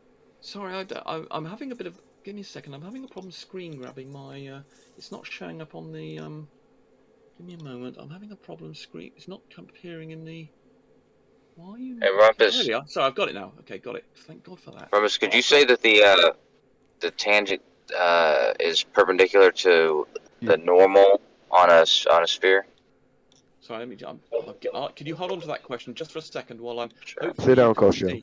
Yeah. Hold on that second. Yeah, just can you hold on a second, Kosho? I'll come in here. Give me a moment. Right, so can you see this circle I've drawn? Is he live or what is he doing? It's on live. I've gone live. I'm showing my screen. I'm showing you a circle. Can you see that? Oh, yeah. Wow. Right. That's a nice colour. So, do you want me to share it on the live stream, Rumpus? If you would, please, yes. All right. Right. So let me just draw. Hold on. Just give me. I'll do this. Make sure I don't cock up the. Right. So if I switch on snap to make sure I absolutely get the center. I want to make this absolutely correct. Oops, missed. jolly good. Right, so if I draw a line from the centre of the circle, let's just make... Why are you not snapping, you bastard? Right. Okay, let's just make sure that's snapped. What's your radius of gyration? It's got nothing to do with what we're talking about. Is it not? Right, okay. So here we go. So there, right, so we've got a radius there, a radial line. So if we clone that and let's rotate that by 90 degrees. Right, so, right, there we have, this is a radius here, obviously. And there we have a tangent, as someone else had mentioned earlier. Wow. There we have a tangent line. Now let's zoom in to the point of contact with that line. With this, in fact, actually, let's make this make that tiny. I'll just get rid of the fill. Ooh, I like this. This looks cool. Right, so there. Let me just make that color. Make that colored as well. A different color. Right, so degrees. Okay, so there we have a tangent to a circle. There's something that Bev doesn't understand. So everybody else try and Bev doesn't understand it. Never mind. We won't worry about that. We'll just worry about everybody else. 2 times. So there is a curve, and if we zoom in, and let's get rid of. Let me stop this. Looks like he's touching it. Right, there we go. So there, if you zoom in enough, as I'm doing here, the tangent and the curve are the same thing at this point. So this tangent is just fixed, dictated by the curve at this point. So if I remove the tangent, let's put it behind. So and it's a bit thicker than the curve of the thing. It's inside of it, buddy. Yeah, it's not. It's meant to be touching it at one point and one point moron. only. It's because I've got thick. Do you want me to make it tangent. thinner? Jesus Christ, you could make it a moron. tangent. That'd help. Stupid moron. Jesus Christ, you're thick, aren't you? You Is thick, that all you're stupid, thick capable of, wanker. Rumpus? Is just attacking the person here with we these go. personal Because insults? I mean, I don't understand. Is that all you've got? You're I'm trying pathetic. to work out. No, I'm trying to work out whether you are as stupid as you appear to be, or you're deliberately trying to be stupid. I don't All right, know listen, Rumpus. I've been pretty lenient. I've been pretty Yeah, lenient, you have. but we're not I going know, to but keep it's doing really it. You're going to have to frustrating, though. stop. Well, Yeah, here's the Hugh, thing. We'll make sure you don't get insulted, but you can't. That also means you can't do it. Right, but there seems to be some will. I mean, these people can't be this stupid. I don't. I mean, Just fix your tangent. It's not a big deal. But no, Just it is fix your fixed. It is tangent. fixed. It is fixed. So in other words, I would say at the point. stick to the information and the content, rather than personally attacking. Yeah, but I mean, but when people seem to be willfully misunderstanding me, I mean, there's a limit to my patience. Right. So here we have the curve, and the tangent is defined just at the one point of contact. So there is no difference. So when I bring up there's the tangent. And this is a radius, but obviously I'm drawing things with thickness. If they're infinitely thin, as they would be, if geometrically, we can think of them as being infinitely thin. But I've obviously got to draw them with a certain thickness to make the point, to illustrate the point. And I've zoomed in. Obviously, if I zoom out here, I could make the line even thinner if you really wanted me. Whoever was making that idiotic comment. So, please do what? It's overlapping. Make the line thinner. Well, make it hit 1 point. Just touch it at 1 point. Move it off so it's only touching it at one point. You can't understand the principle then. You're that stupid. Oh, I've made the wrong bloody... Rumpus, don't do that. You were just asked to not so there do we that. go. So there we have a 1 pixel line, which is the outside of the circle. And we have a 1 pixel tangent here. You probably can't see it now because I've had to make it so thin. Because you don't, for instance, you don't seem to be able to take on the border principle. You could have make to have it shown as in fat pictures. as you want. So, but it should so only now I've touch given at you a 1 point. less than 1 pixel line, and so the tangent, so the curve where the line is the same gradient. So you have a gradient, even though you've got 1 point of contact. You know the gradient of the curve because you can zoom in effect, and therefore you can see that what the curve, which you can just see probably can't see here, which I've got this. Right, you can just see here, I've got the maximum 25,000 zoom here. This is where the curve is, and you can see at this point, they are the same thing in effect. So you can get a line from a curve, and it's exactly, only touching 1 point, and it has a gradient. That looks like a lot of points. Oh, you moron, I forget, give it, you're a moron. So you don't understand what tangents are, basically, is what you're declaring. You're telling us you don't understand what a tangent is. No, you don't Rumpus. understand what a tangent is. sorry. You clearly That, don't. that I mean, line looks like it's touching the circle in many points. But don't you understand? If I were to draw an infinitely thin line, you wouldn't be able to see it. I'm demonstrating a point. Whoever's making this stupid question. I don't know if it's necessarily. You don't understand geometry, do you? You don't understand simple geometry. You don't understand what a tangent is. I mean, you're incredible. Rumpus, do you consider yourself a teacher? Well, I would. You see, if I'm dealing with people who are trying to learn, then it makes it a lot easier. When I'm dealing with people who are deliberately not trying to learn or basically beyond help because their IQ is so low, then I'm afraid any teacher, I think, will get frustrated. See, that's where you go wrong. Instead of just explaining, and then when people bring up questions, address those questions. If I used an infinitely thin line, I've answered it several times. I said if I drew an infinitely thin line, which is what you have to consider in geometry, you wouldn't be able to see anything. I'm demonstrating the principle with lines that you can see. It's not the fact that the line is, Rumpus. It's where you're placing that line should only touch it at one spot. Well, it is. I mean, are you getting confused between the blue line? That's the radius. I mean, possibly that's another thing. No, the curve. Right, I haven't quite got that on. Right, I can't move that. You guys understand the limitations of a computer and a paint program? No, what we have to understand is a tangent only touches the circle at one point and one point only. Yes, and that point I'm nearly has a there. gradient. That point has a gradient. At the curve at that point, if you knew anything about calculus, the thing that Newton invented, tangent doesn't have a curve. It's a straight line. and it has the gradient of the curve. You don't understand what a tangent is, do you? A straight line has a gradient of a curve. Utter moron. You don't understand what a tangent is. Did you just say a straight line has a gradient of a curve? At the point of contact, the line, because you go to an infinitesimal, it is perfectly straight. The curve, when you go to infinitesimals, is perfectly straight at that point, and it has a gradient, and the line I've drawn is exactly matching the gradient of the curve at that point. And the fact you don't understand this, and yet you go on about geometry, is just amazing. And I hope people are taking this on board, that Bev doesn't understand how I got a question. Listening. Jesus I hope Christ. loads of people are listening. I got a question. Why did he shut it down? Line cannot be, Was I the only one that was seeing it touch the curve many points? No, that's what I was seeing right at the beginning. Yeah. Whilst Rumpus was telling you, you don't understand what a tangent is. It seemed as though Rumpus didn't know what a tangent is. It's really strange he does that.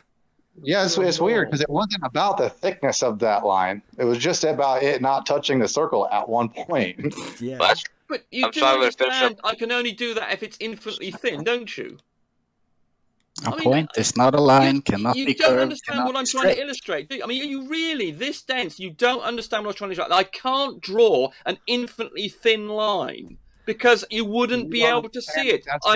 For illustration purposes, I had to draw something that was as big as a pixel. And they only touched at one point, and the curve at that point is a straight line at the point of one point of contact. That's an infinitesimal. If you understood anything about calculus, then you would understand what I'm talking about. You clearly know nothing about calculus as well as geometry, and that a curve has a simple gradient, a straight line can be drawn from it at an infinitely small point. Go on. The fact that you don't understand this is just unbelievable. More personal insults. Come on. But it is incredible. But it's incredible how stupid he is. I'm sorry. Well, I thought... More childish personal insults. Yeah. I mean, but this is only geometric stuff that we're dealing with here. Could understand this. A child of about 10 or 11 could understand what I'm saying, and the fact that he tangent only touches at one point. Understanding. A point is not a line, cannot be straight nor curved.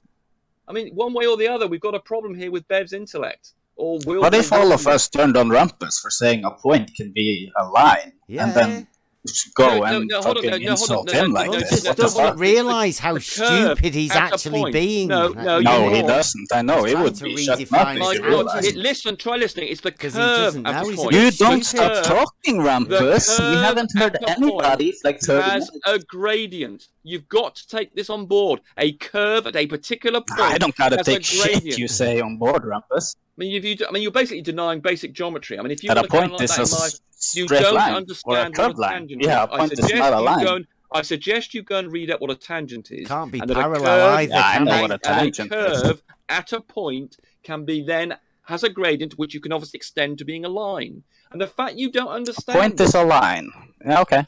No, a point on a curve can be taken to be a line because a point on a curve has a gradient. And the fact Okay, that's it for me. I'm gonna and you go keep to on bed here. repeating that stupid Have point fun you're with making Rumpus, everyone. means you I think it was a don't good night. understand what a tangent is. You need See to you go later, and Saraguki. investigate Thanks for what all a of the tangent logic is. shit. You are incredibly Yeah, it was stupid. fun. You need to try and learn about geometry. Take care, everyone. Yeah, see you later.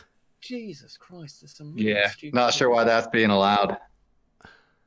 Well, because I'm having to deal with people who seem to be willfully trying to misunderstand me, and if that's the case, I believe that's a disruptive behaviour. Yeah.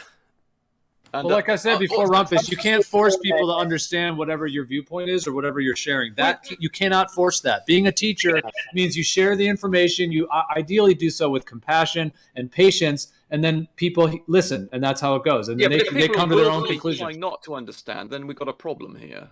Well, that's your assessment. They may or may not be that. So that's just your. Well, I mean, anybody who understands You're about passing what a tangent is. passing a judgment and then insulting the people based on this presumptive assumption judgment that you've made instead of just sticking to the argument. But I stuck to the argument. I pointed out to any sensible person that if you zoom into a curve, if you zoom in infinitely far, what you will see is just a straight line on screen. Now, obviously, and then people making stupid points like, oh, I can see more than one pixel, or words to that effect. If I had an infinitely thin line, if you zoomed into an infinitely thin circle with an infinitely thin boundary circumference, then obviously you wouldn't be able to see anything. But geometrically, conceptually, it's infinitely thin, and it has a gradient. And clearly Bev doesn't understand it has a gradient. If something's got a gradient, you can then turn it into a line by making it long. Because the only property of a line is its gradient and its position.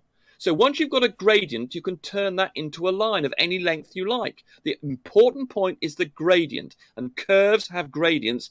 When you want to take one point, if you understood infinitesimals, what Newton determined in calculus and Leibniz did many hundreds of years ago, that curves at the small scale, the infinitesimally small scale, have a gradient, and that can be turned into a tangent line. Like a slope. Yeah, slope. Oh my God! You see, here we go. Like a slope.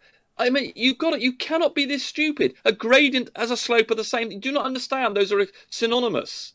I mean, you really honestly say when I say gradient, you don't understand what I mean. Is it so bad that when I say gradient, you don't understand what I mean by gradient? Is that what you're saying? You have to then say, oh, do you mean slope? I mean, is that really your position, Bev? Are you that stupid? You don't understand what I mean by gradient. Hey, Rumpus, do you want to rethink that 2 hours and make it 12? Do you want the whole 12 hours for the stream? Well, I think you might need it. Yes. I mean, I have to deal with people like Bev, then yes, I might need 12. I mean, I would have to go through what a tangent is, it would seem. I'm having to spend, 20 minutes explaining basic geometry.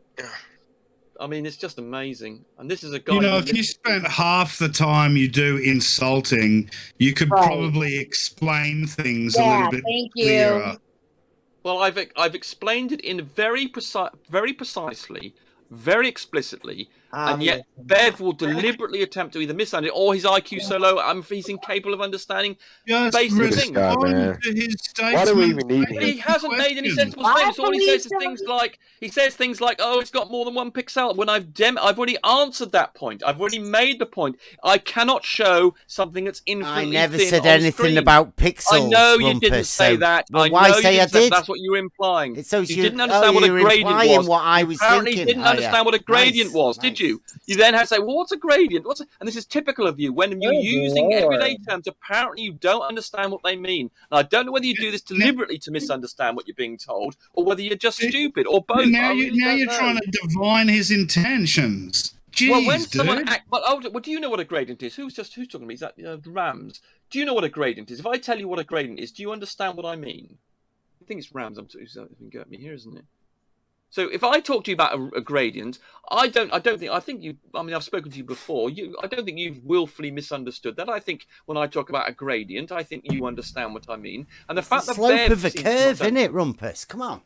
No, it could be the slope. It can be a gradient of anything. It could be a straight line, but it can be a curve. But why you have to question that and try and confuse the issue? Trying to let everybody know. It's a deliberate policy You were you've got talking to try and about disrupt someone's the part message. of a or you curve are that is stupid. a slope.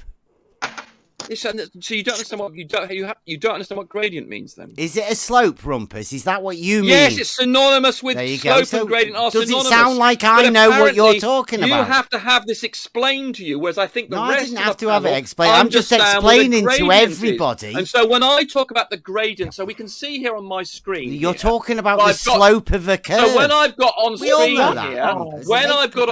here, here, this line, I think people understand what I mean by the gradient. It's going a slope. It's got a gradient of about 45 degrees here, downwards, down. So I think most people, when I talk about the gradient of this curve, I think most people understand what I'm saying if they're not trying to willfully misunderstand. I think most of the panel understand what I mean by the gradient of the curve. Because if I zoom out, so if I'm now, unfortunately, I'm just waiting for you to stop walking, Rumpus. Like here we go. Let me just hold it. Here we go. So I'm just zooming out now. When it 45 degree slope. Damn it! It's like a waterfall. So there's the gradient. You're not live anymore. You stopped sharing. Okay. If your argument, Rumpus, is so simple and clear and truthful, then why can't you just answer questions? I have each time I have answered questions, and I've been met. You've attacked the individual. No, I haven't. And then divine their intentions. You're misrepresenting me. You're misrepresenting me. I have answered every question put to me. And here we go. You see, look. So there's the circle. There's the circle. And if we zoom into a point, that point will have a gradient. Now, I've had to zoom in. I know you're going to start moaning about this being thick and not infinitely thin, but you're going to have to live with that for illustration purposes. That is the gradient. You can see it just goes from the top left to the bottom right. That is the gradient. The gradient, or we'll call it slope for Bev's benefit, the slope of the curve at that particular point. At that particular point, it has a slope, which means you can generate a tangent. You can generate a line from that one point. And that's what a tangent is. And this is what Bev doesn't understand. You've got your tangent overlapping the circumference of the circle yet again. Only because you utter moron and have to draw more than one pixel. You utter moron. Just move your line over a bit, you dickhead. He's willfully misunderstanding. You see, this is the problem with this guy. He doesn't understand that I'm trying to present a Rumpus, we can get past. Move it up just a little bit. Guys, this is a simple point. He's probably bothering you on purpose, Rumpus. But if he's not, it doesn't matter. It's definitely me, isn't it? It's not Rumpus making it a fucking tangent. Rumpus, yeah, I'm trying to help move this forward. Rumpus, there's a program I'm using, GeoGebra. You probably used it before. Oh yeah. But you can make the same. You can make the same illustration in GeoGebra. In which case, you could zoom in and you could see that they only intersect at one point. They only overlap at one point. Zoom it in. So I'm sharing my screen. That's the secant, isn't it? Kosho. I don't understand what... Tell Rumpus, he's got a secant there, not a tangent. Kosho, I don't know what you think you would be showing better than... Because Rumpus doesn't know what a tangent is, does he? Tell him, Kosho. Tell him. It's the same thing, Rumpus. Yeah, exactly. I'm showing the same thing you're showing, Rumpus, but I'm not doing it. I'm doing it in GeoGebra, so you can zoom in infinitely. Kosho, how is that any different than what I've drawn? It's exactly what you're showing. Exactly. So what point are you making? I know. So what point are you making? But that's overlapping as well. He doesn't want to upset you, Rumpus. Stop shouting at him, Rumpus. He might be able to tell you the truth if you calm down a bit. That mine's overlapping, Kosho. No, it's only overlapping at one point. No, it's not. It's no different to my diagram. It's no different. It doesn't at overlap at any points. It just touches it's no at different one to point my and one diagram, point Coach. only. And so does my. It is. You can see the multiple pixels. It You've overlaps got in a C exactly count the there, same way. Rumpus. It overlaps in exactly the same way. It overlaps it. It's not meant to overlap. It's a tangent. Yes, but you can't draw a tangent, you moron, because you can't have infinitely thin things. Just move it up a bit out the way so it only touches the circle at one point and one But point this is only. no different. What You've got it Kosho is doing is no overlapping the different. circle. No, that's not. I'm drawing this. You've got to Fucking think of the hell. centers of the line, you moron. It's all right, Rumpus. Rumpus, you Jesus have Christ. to. Rumpus, hold on. Please stop with the insult. I'm not going to allow it. It's not going to be allowed but he anymore. keeps on saying the same thing. It doesn't He's not matter what he understanding- says. My It pull-out doesn't game matter. sucks. He can Well, say he's anything in the world. It doesn't He's mean he deserves to be deliberately, insulted. willfully misunderstanding me, or he's really stupid. And I don't understand what Kosho's point is. Kosho's is no different. I mean, he seemed to be happy with Kosho's diagram. My diagram and Kosho's diagram are no different. They've got exactly the same level of touching and overlap. By the way, it is pretty cool. I'm sharing both of your screens on the live stream right now next to each other. It's kind of cool. Right. Okay. No, it's quite. I didn't realize you could do that with. I didn't actually know you could either. So you can watch as many. I don't know. Can you do 5? Can you do 10? I mean, how many? I don't know how many you can watch, but at the same time. But yeah, you have to just say don't show the other video participants. So then it'll split screen them, or if you had 4 of them, it'll put 4 of them up. Right, so Kosho, I don't know what point you think you're making. Your diagram is absolutely no different to mine. Rumpus, I can zoom in. Yes, I so can can zoom I. in infinitely. And I do I know, as well. but it doesn't overlap when I zoom in. It does overlap. You can say if your God mine is overlapping, then that's overlapping. There's no difference. There is no difference to what you've drawn and what I've drawn. They're overlapping to exactly the same extent. The centre of one, Rumpus. you can It's argue dead that easy. green It's line. dead simple, man. Come on. I mean, Coach, I don't know what point you think you're making. There's no He's making difference a point between that a what you're tangent doing. only touches at one point And one I'm point making only. the same Doesn't point, overlap and his at diagram all. is exactly the same. He's got, except that his line is horizontal, which I know you can't cope with things at angles, and that's why I drew mine at an angle rather than just being horizontal. But they're overlapping one another, and exactly the same to the same extent that mine is. I don't know what you think you're doing, Kosho, but anyway. He's trying to teach you about a tangent. No, he's not. Rumpus, You don't and if understand. you calm down a bit, he might be able to tell you. There is no difference. And all you're doing, I mean, I don't know how far you're. I mean, I zoomed to 25,000%. I don't know what. I don't know what the limit of your. But don't you understand? It doesn't matter how much you zoom in. If you want to show some pixels on screen, they will overlap. If you want to show a line on screen, they must overlap. To illustrate it, if they didn't, you'd have an infinitely thin line. You wouldn't see anything.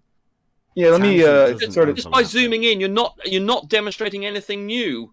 I zoomed in by 25,000%. I mean, I don't know what the limit is on GeoGebra, but you're going to get the same. If you want to show a thick line that you can see, then they're going to overlap. Yeah, because exactly. I can't even explain that. But It's not a tangent, though, is it? Tangents don't overlap. No, but here's the thing though. They have a thickness though. If they didn't have a thickness, then you wouldn't see them overlap. Only at one point would they actually be touching, but because they have a thickness though, it appears that they're touching at more than one point. But that's who's this Who's this intelligent chap? Is it Arnold? He's trying to come and save you, Rumpus, but he knows really that a tangent only touches at one point. Right, so Armour understood exactly the point that I was making. The line to be seen on screen has to have thickness. So in other words, they look as though they overlap to a tiny percent. And Kosho's diagram is doing exactly the same thing. They're both overlapping because you can't make it, infinitely thin. Because you can't show something that's infinitely thin. But Bev doesn't understand this because he's a moron. You could have a solid circle, couldn't you?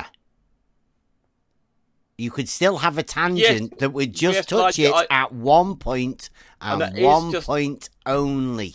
In fact, you could make that tangent huge. Small. You could make it really thick, and it would still only touch. No, because I could the zoom in and circle you would at 1 point and 1 point only. You don't Otherwise, understand it wouldn't be a tangent. It is a tangent, but I'm doing it conceptually because you can't show. I mean, you can draw two things, the outside touching one another, I suppose.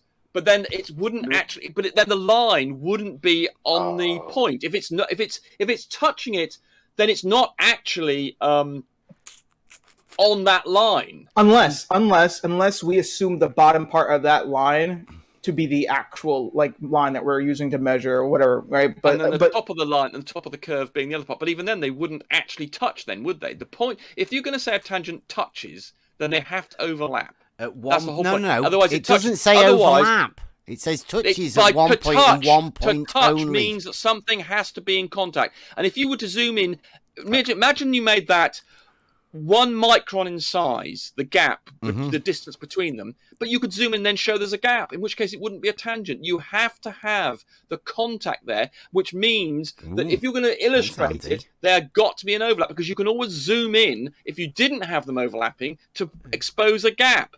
So if you did have them on the screen looking as though they were just touching, I could zoom in and then eventually a gap would form, unless they are actually have the same coordinates. The point about a tangent and the point is they have the same coordinate. They overlap at that point. That's what a tangent is. It has a coordinate. So they do overlap. They share a coordinate. So they have to overlap because they share a coordinate. Not overlap. Oh my God. Okay, you're too stupid. Anyway, I've got to go to bed. Bev's stupid, and well done, Armour. You understood. I presume you can't be a flatty if you understood what I was saying. No, I'm a glober. Yeah, I'm a glober. Yeah, exactly. So so you understand geometry, and Bev doesn't. I was about to put anyway, something I'm off together. to bed. Well done. Cleared our rumpus. Illegal. He gone? Yeah, pretty embarrassing that. He wouldn't want to stick around from that after finding out he hasn't got a fucking clue what a tangent is. Well, because we're dealing with we're dealing with things that are one-dimensional lines, right? Realistically, that's never going to have a thickness. So trying to actually show that is, impossible. Now, I guess you could, in theory, if you wanted to, you could have a line with thickness, right? Then set the bottom part of that line to the circle, right? And then we would have to count only the bottom part of that line as the actual tangent, all right? And in that case, that works, I guess. The whole tangent, it would be if it only touched the circle at 1 point and 1 point only, then that would be the definition of a tangent, right? Yeah. Yeah. But visually, when you're trying to show that, though, if it cuts the circle, you would call it a secant, not a tangent. Yeah, but visually though, when you're trying to do it with lines and you give them thicknesses, they happen to overlap though. So it's just it has to do with the thickness. If they overlap though, it then becomes a secant. No, I like what you had to say about the thickness. Right before you said it, I'm not even joking. I actually was thinking of that, so I appreciate you bringing it up. The thickness of the line has got nothing to do with it. No, because lines don't normally have thickness. It's one-dimensional. It's a tangent. It's only going to touch the circle or curve at 1 point and 1 point only. You can't then make the line thicker and make it cut the surface of the circle just because the line is thicker. Think of it this way, okay? You got 2 rubber bands. Okay. Think of it that way. When they overlap, it's going to be thicker than the other because it's not 2. You know what I'm saying? I'm probably not describing that very well if somebody else wants to try it, but anyway, look. I don't think that helped much. Oh, well, sorry, I tried. You good. So I'm about to post this picture for you. Where is it at? This is off a Rumpus picture. At what point does this your tangent that he's looking for? Mm-hmm. What does it touch? Well, because once again, it has thickness. If we really wanted to treat these as actual lines, we would actually imagine the center of those lines that we have in that picture there. The center of those would be the actual line, but that would be infinitely thin. You know what I'm saying? So yes, visually they touch, but that's not the case though. That thickness just is a visual representation of the show, but it's not accurate. Yeah. So do you see the picture I just posted? Yeah, visually they're touching, but that's because they have thickness. Real lines don't have thickness to them. So if you take the thickness away, they would never touch except for one point, which is Come on, you've got to represent of the line. It has to have thickness if you're going to use it to be representative as a line. You have to draw it, right? I'll pull up one with thickness, and I'll do my best to explain it. All right, let me just do that. Can we just agree, right? Just as the basic facts that a tangent is a straight line that touches a curve at one point and one point only. Yes. Right, now, if it cuts the surface of the sphere or the circle, it is then called a secant. Because it goes through the circle, right? It cuts the circle. Okay.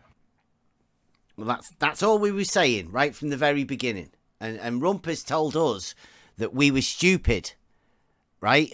You heard him say that. In fact, you defended him saying that. And you said that it depended on the thickness of the line. Well, it doesn't, because the line can only touch the circle at one point and one point only. If it cuts the circle, it stops being a tangent. I know. Yeah, but it's because but his visual, unfortunately, he can't deal with actual one-dimensional lines. They're going to have thickness always. He can't deal with somebody telling him that what he was drawing wasn't an actual tangent. He got really upset. And you guys, I'm ashamed of you, right? You didn't feel confident enough to tell Rumpus he wasn't correct. You should be ashamed of yourselves. You sucked up to him. He was wrong. He wasn't wrong. It wasn't what a tangent. about the line's thickness. Lines don't have thickness, which is exactly why you would use that sounds its like thickness an obfuscation and argument, part right? that overlaps. It's not.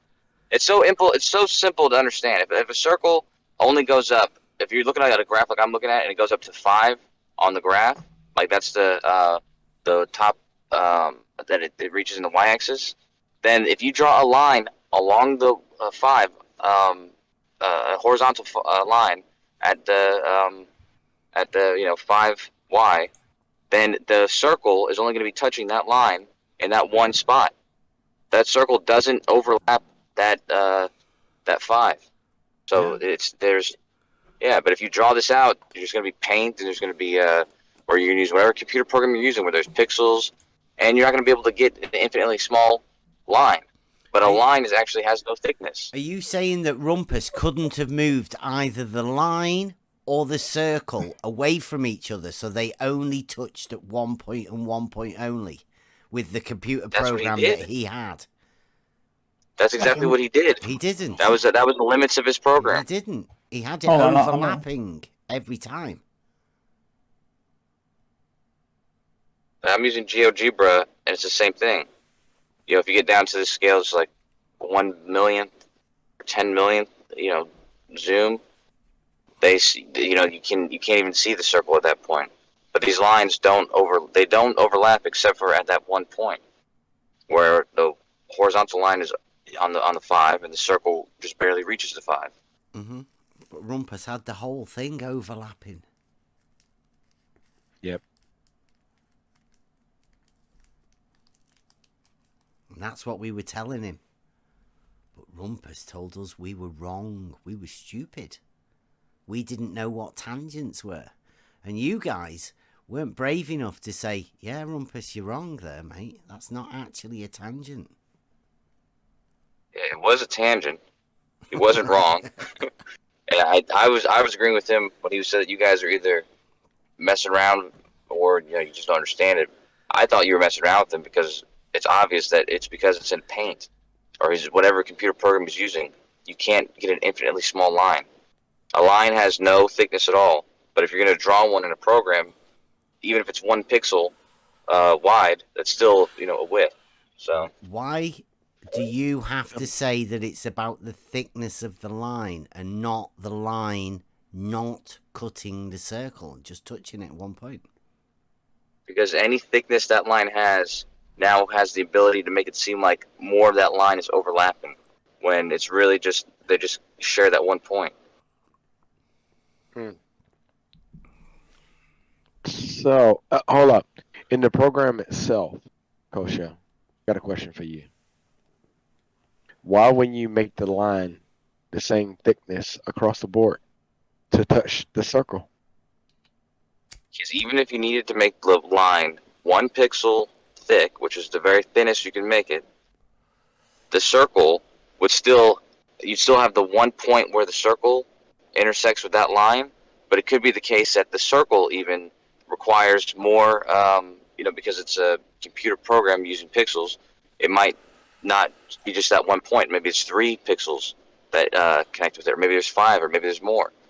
Depends on the limits of your computer program. You can't make a perfect circle, and you can't make a infinitely thin line. It would also depend on the size of that circle, right? Like just how big an arc it is, how far off straight it is.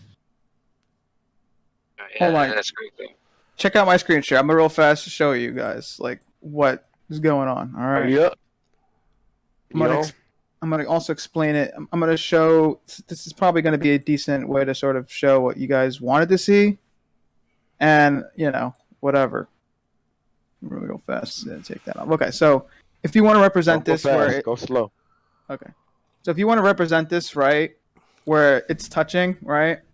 I guess one way you could do this, is you could take, for example, I'm taking a square, for example, because the square, has sides, right?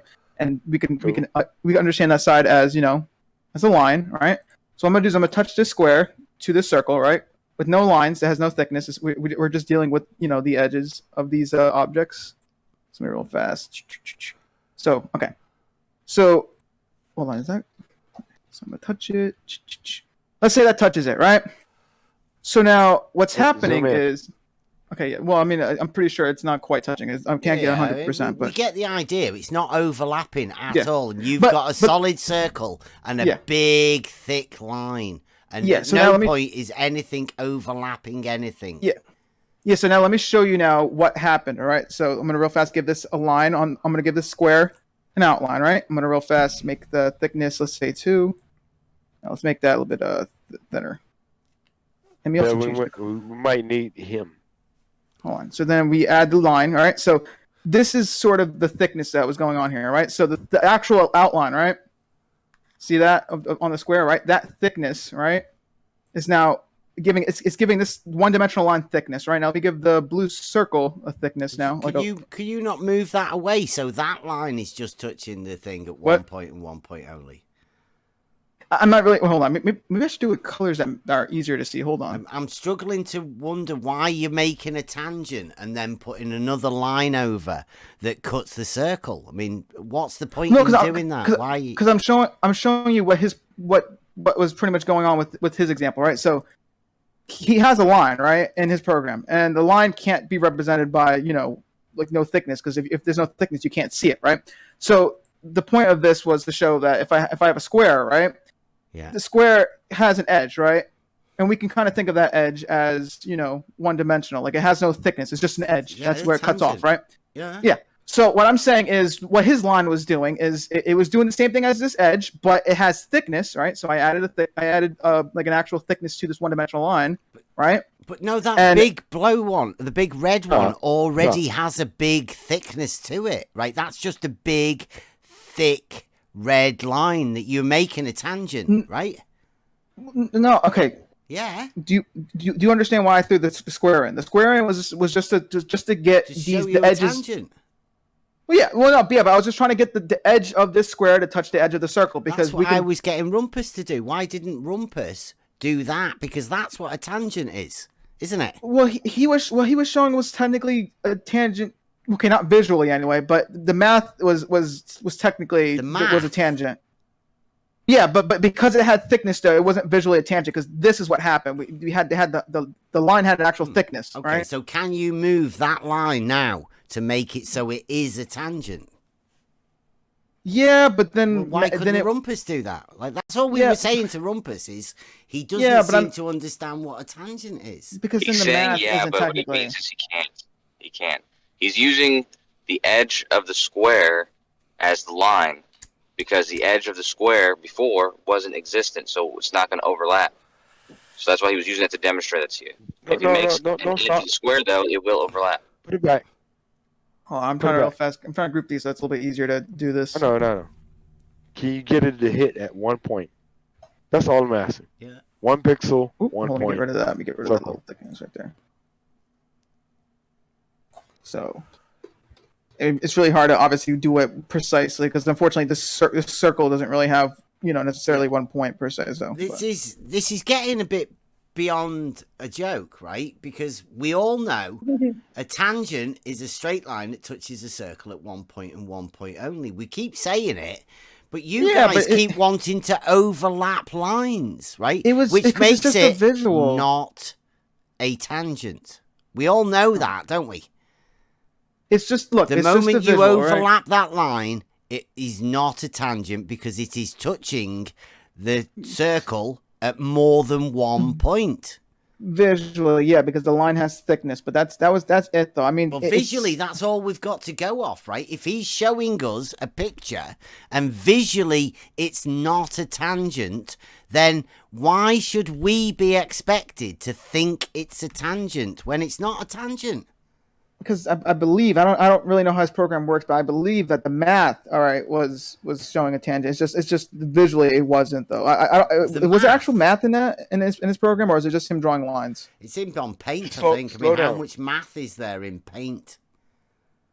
Oh, then never mind. But still, though, the idea is that if you were to program this down, you were to give lines thicknesses, it would show you what Rumpus showed. No, that wasn't what Rumpus was doing. This is like the point I was making earlier, right?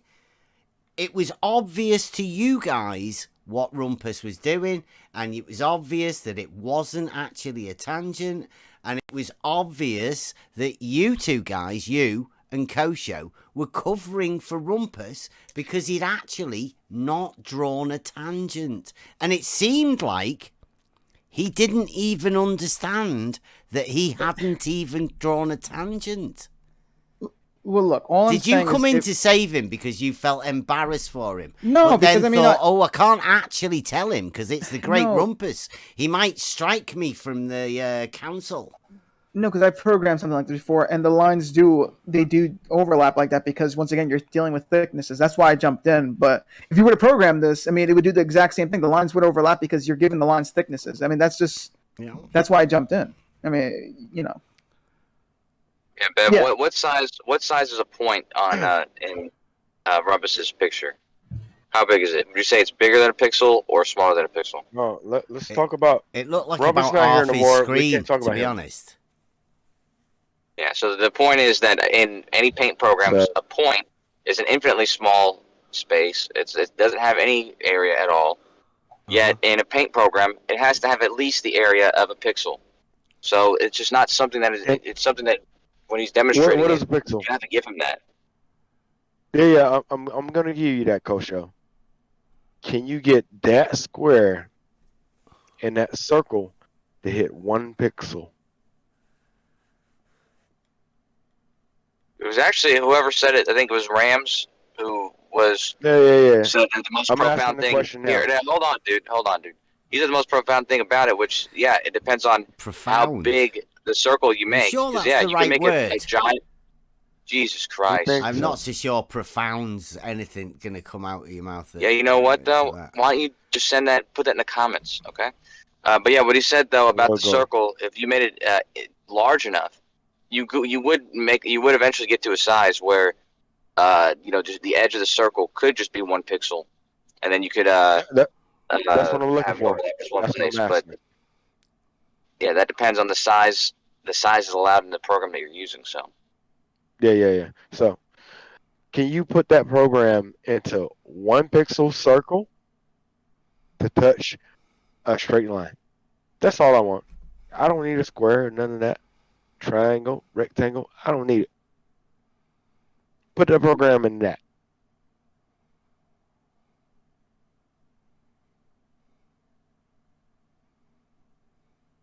He's working. Hey, Beth, we need this guy. Just if you could do 1 pixel and then could you put a line touching it and then we could just pretend that's the tangent, right? Cool. That'd be the best way of doing it. Do you think you could do that? And do you think you would end up overlapping it or not? Wait, who? Me? Yeah. If you were asked to put 1 pixel there and then put a line to that pixel, so it just touched the pixel at 1 point, and well, actually, that's all it was, 1 pixel. Do you think you'd end up overlapping the pixel? I'm sorry, I blanked out. Say that one more time. If you draw a straight line, right, in your program, and then you get 1 pixel, right, because 1 pixel will be 1 point, right? That's the smallest thing you can make in your drawing program. Could you touch that line to that 1 pixel? Could make it touch? In this program specifically, no, because this is a vertex-based program, but in Paint, yeah. And then would you overlap that pixel if you were to do it? No, but like so like you I said, could though, make the straight line touch the pixel at 1 point and 1 point only, 1 pixel and 1 pixel. Yeah, only. like I said, I guess that would be a good way to visually do it, no, but that's no not overlap. It's mathematically not right though. But yeah, visually that'd be correct though. Visually, it would make sense, but yeah, on a computer screen you can't do a curve because the curved surface is the surface of constant curvature. There's no straight lines. But pixels, as we all know, they're made up of little squares. They've all got straight lines. So that's the reason you can't represent a circle or sphere in reality or on a pixel. Is because it needs constant curvature. And that's why a straight line and a surface of constant curvature will touch at 1 point and 1 point only. And they can't be parallel at that point because it's only 1 point. And you can't have a straight line being parallel to a curved surface at the 1 point that it touches, because one's a surface of constant curvature and one is free from curvature. Yeah. Well, look, I mean, I guess next time if we're doing this, maybe we can do like I said, the example I gave before, where it's just the edge of a circle touching the edge of a square, because that's probably the best you're going to get without, arguing on the thickness of a line. Because we're, tell Rumpus, help Rumpus out. There's no need to tell me. I know what a tangent is. It seems like Rumpus is the one. Well, no, I mean, he really understand what a tangent is. He understands it too. It's just that it's just his visual representation. To shout at people. I know when people point out things that are obviously wrong, he likes to shout at them. You know that. But he's not wrong though. I mean, it's just he's not wrong. What, in shouting at people, or for not actually knowing what a tangent is, or for shouting at people that point out that it's not actually a tangent? Well, he knows what a tangent is. It's just that I guess if you want to, based off of his visual representation, it's not correct. I guess it's never going to really be correct because you can't get it correct on a screen where you have line thicknesses or whatever. But But he's right, though. He knows what a tangent is. It's just, limitations of, I know what a tangent is as well. You know that I know what a tangent is. I know you do too, but I think you're just misunderstanding what he was on about with his whatever. Like if I was to program this right now, all right, like I would get the same exact results where the lines are overlapping only because they have thickness. That is the short of this. If we really want to wrap up this whole argument, that's what it came down to. He knows what it is. You can get it to touch without overlapping. Yeah, but that's by me showing you the edge of a square and the edge of a circle. If we're doing that, if I'm doing it with a line with thickness, right? We have to assume only the bottom part of that line. The edge of a square, a straight line. Yeah, it's one. Well, that's what I'm saying. That's why I use the edge of a square, because it's that we're only using the edge. That's like in a way you can think of it as one dimensional. You know what I'm saying? Like it's just the edge. Yeah. But once you give that edge thickness, once you start adding a thickness to that edge, like you want to add like some pixels below that and above that, right? That's going to overlap. We just use the straight line that is the edge of the square. Like, why do you want to put lines on it and overlap stuff? Okay, so if Rumpus did what you wanted to do, right, which was taking the line and putting it, where the bottom of that line was touching the circle. No, listen, I didn't want him to redesign anything. I just wanted him and everybody else, really, to understand that what Rumpus was doing was not a tangent. And it was pretty clear to most people. And then Rumpus started telling us that we didn't know what tangent, or I didn't know what a tangent was, in case anybody else was listening and agreeing with me. right? They also felt berated because Rumpus was allowed to just tell us that it wasn't. Then Rumpus seemed to get some help from other people that also seemed to say that Rumpus did actually have a tangent there, but they knew he didn't actually have a tangent there. You just tried to justify it by saying overlapping lines or something. Well, mathematically, he more or less had one. All right, so I don't know. Doing it. No, because you're not understanding. I mean, what do you mean mathematically? Right, what are you talking about? Because a tangent is geometric. Yes, but okay. If we do use a thick line, right, and if we do have the bottom part of that line touching the circle, we have to assume the bottom part of that line is the line now, all right, and that we're just adding thickness above it because, it's a mess, all right, it's a mess, all right, like this whole thing, all right. I don't know how to explain it to you, but the point is we're supposed to assume the center of those thick lines is the actual line, the very center of that line, the very center of those thick lines, all right. If you assume that, then it was mathematically correct. All right. If you don't assume that, then we have a bunch of thick things that aren't technically lines. All right. They are, they represent lines, but they aren't actually lines. And technically, the whole image would be off. It would be wrong. All right. So in that case, you're right. All right. I'm just saying mathematically. All right. If we assume the center of those lines is the line, I don't know what else to tell you. I mean, like, do you want me to program it right now to show you that mathematically it would be correct? No. This isn't a matter of you can program something to help us out. We're just talking literally about and visually, no, you're right. Tangent. And visually, I guess no. I really didn't get the whatever. I guess if you want to put it that way, visually, no. Mm-hmm. That's all I want. I don't want people to be confused by bullshit artists that just lie and then shout and berate people. It doesn't seem right to me. And people will end up getting misled.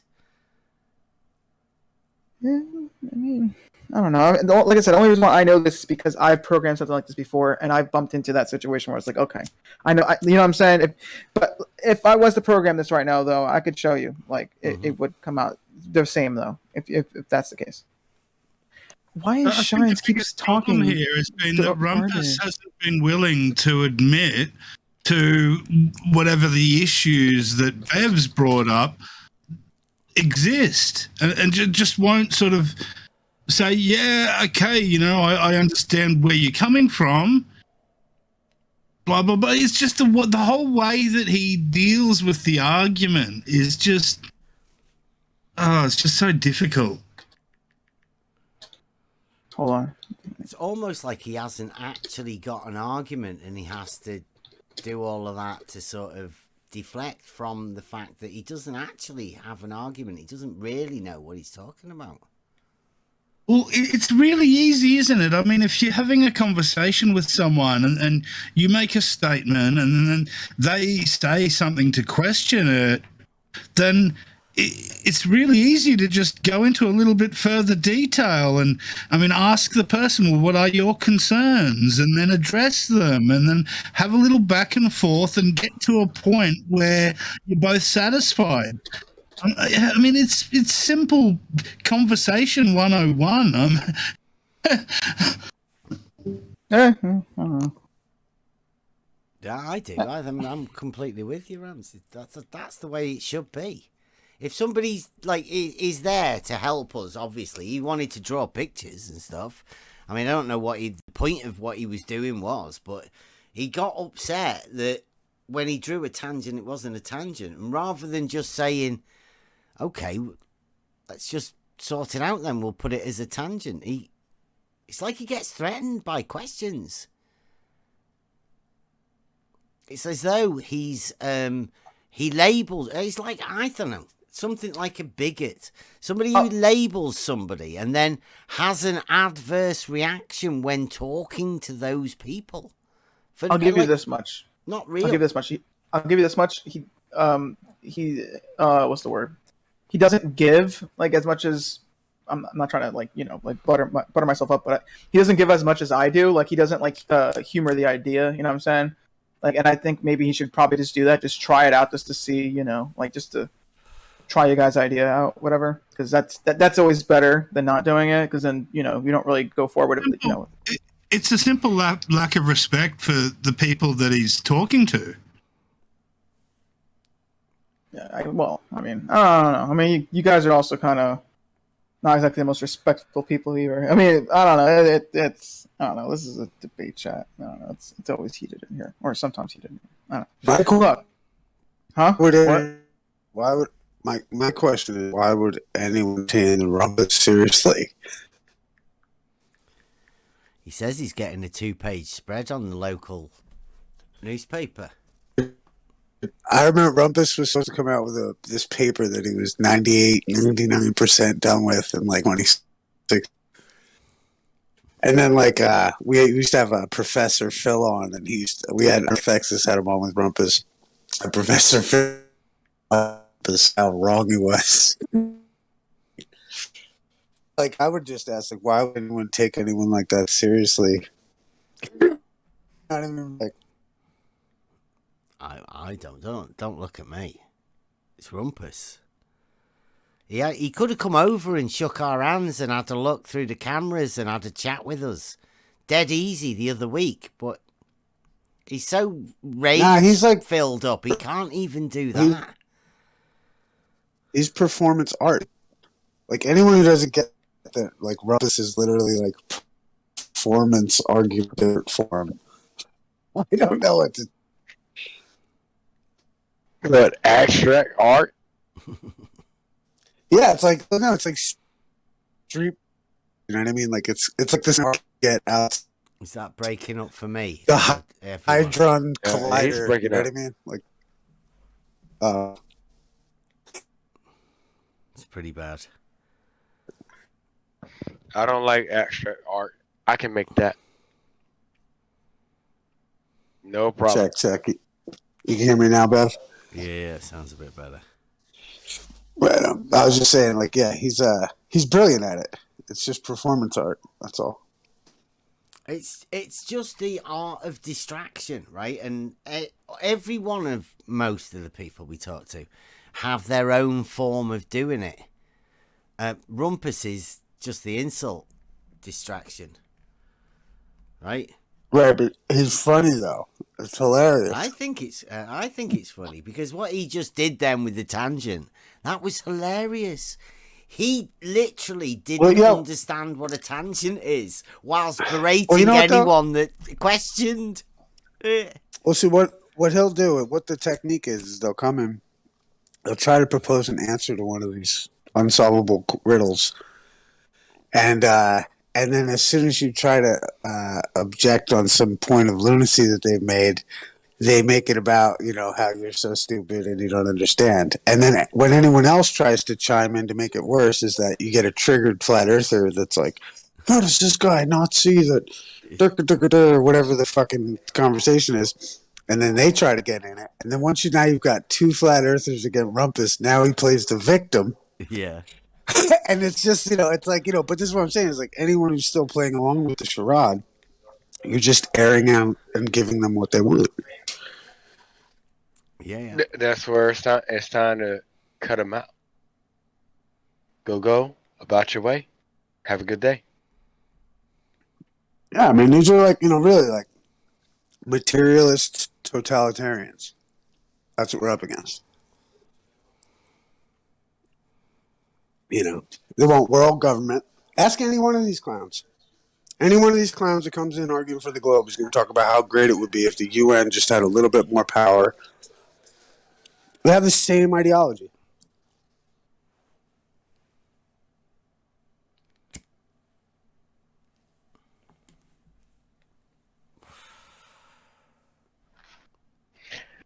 All right, Bev. I'm about to eat my supper. Yeah. I'll catch you up tomorrow. Soon as well. Another late night. I thought it was pretty. Sorry. It's awesome. Thank you, Bev. I thought it was pretty awesome when Rumpus was acknowledging the logic statement about the flat Earth, and then talking about how it could work on a flat Earth and how it made sense on a flat Earth. Like, I thought that was pretty interesting. Did anybody else mention that? I'd like to see some of these globers take, for argument's sake, take the flat Earth position for a debate. Just to demonstrate, just how well do they understand, the arguments that flat Earth proponents make. They don't even know their own model. Yeah. They just live behind bravado like Rumpus just did. Like, most of this time, every time you hear a glober say, flat earthers don't understand trigonometry, that's a defensive mechanism because they don't understand trigonometry, literally. So they hide behind it by saying that you don't understand it. Yeah, they do the same well, with that's geometry. right.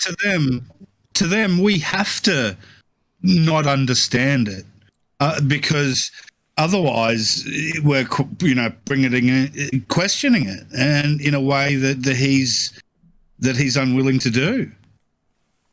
Like what? What are these arguments that supposedly trigonometry was a thing and trigonometry is involving a right angle triangle, right? Yeah. And those triangles have 180 degrees. Yes. As do all triangles. Yeah, and I guess in Euclid. Okay. That's why the sextant's such a great argument. And angles, I think, like perpendicular, is the proof of an angle, but it's two right angles, which is also the amount of angles within a triangle. Just two right angles.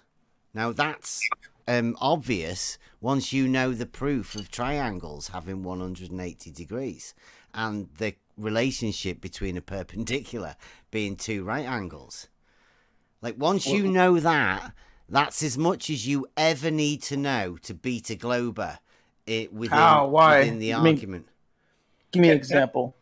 Triangles having 180 degrees, right, is a provable fact. Okay. And then if you put two 45-degree angled triangles, isosceles triangles, together, you would make a square. You could put that square on the floor. Okay. And boom. You've not got a model. Yeah, but you're using it to navigate. Like, if you wanted to navigate, that's how you do it.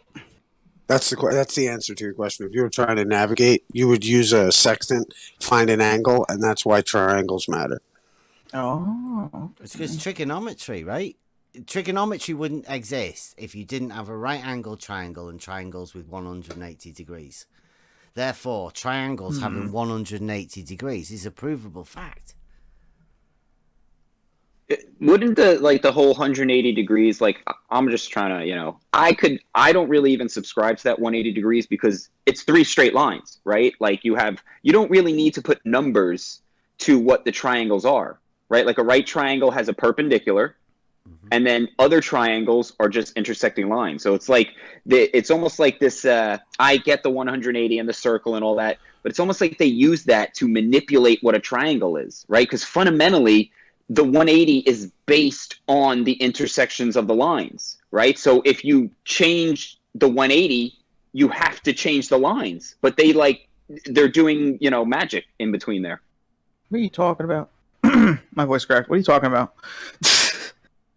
Like a triangle. I'll tell you exactly what he's talking about. If I can find it. Because you can call it 180 point, you can call it whatever you want to call it, right?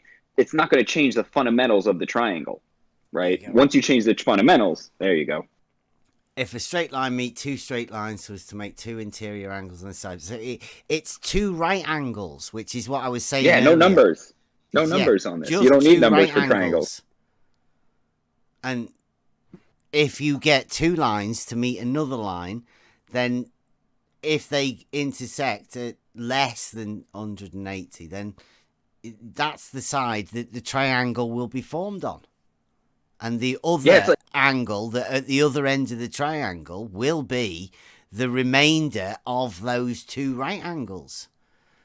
That's why a triangle always has the sum of two right angles.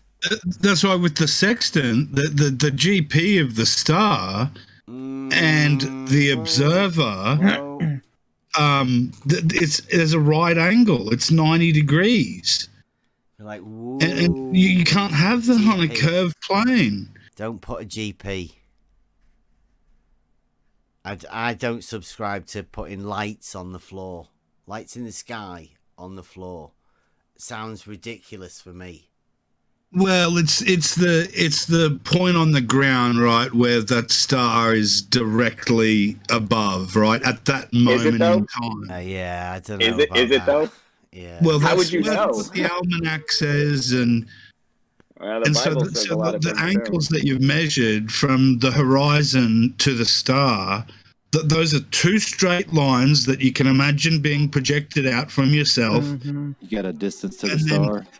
And then when you have the line dropping down from the star to the ground, where that line intersects the line that you've projected to the horizon, that has to be at 90 degrees. Otherwise, you don't have a triangle.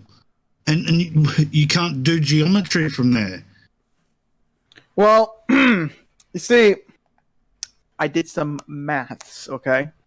And I said this before, but basically, if we are assuming a ball, there would be roughly 0.04 to 0.08, depending on how tall and how high you are, difference, like tilt, all right, from the horizon, all right? Or wait, is it from the horizon? From eye level, all right? So we could still tilt where? So, what are you talking about? Okay, my bad. So I explained that really poorly. Okay, so basically on the ball Earth, we would assume the horizon to drop roughly around 0.04 degrees from eye level. All right, degrees. Did I say degrees? Yeah, 0.04 degrees from eye level. All right, so you could still do like the whole trig and all that, but it with a little bit of error, obviously. We're talking about like a really, really, really, really small amount. All right, like a really, really, really small amount. But you're dealing with stars whose GP is like 3,000 miles away. What?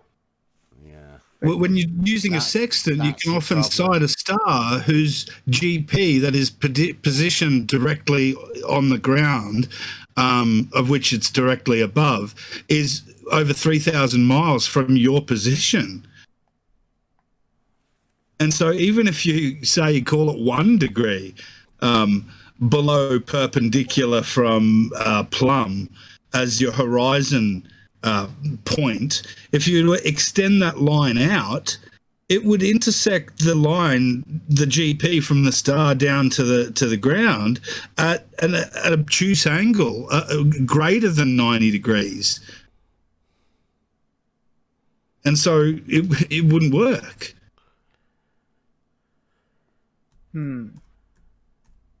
I might have to do more looking into star stuff. What was it called again? What is it called? The sextant's the device. I'm gonna have to look into that more because I'm gonna be honest. I don't really know too much about them. I just know about how trig works. That's it. So download Stellarium.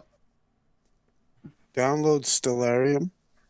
It's like one of the best apps to use to understand like right angle, declination, azimuth. Great app. I gotta recommend it. Okay. But it helps you figure out why you'd be using a sextant. Yeah, Chad's in the chat as well, saying to somebody mention eye level. We've got an eye level expert in here. What was it that you said about eye level? 0.04, did you say? Yeah, that's the math that I got, at least anyway. The horizon, Chad, the horizon would be. That's your new number, 0.04, please. Eye level. 0.04 degrees off from eye level. That's how far the horizon would be off from eye level. At least according to my math, anyway. I'm pretty sure it's correct, but yeah, that's how much it would be off. All this, all the distances, the sextants, it's working on a grid, right? And the grid has to have the diagonals. That's how it works, right? When you send a diagonal on a 45 through a grid, that's when you can start determining distances, right? Like based on things. If you have this bendy floppy thing, flop, and you're not going to get anything from that.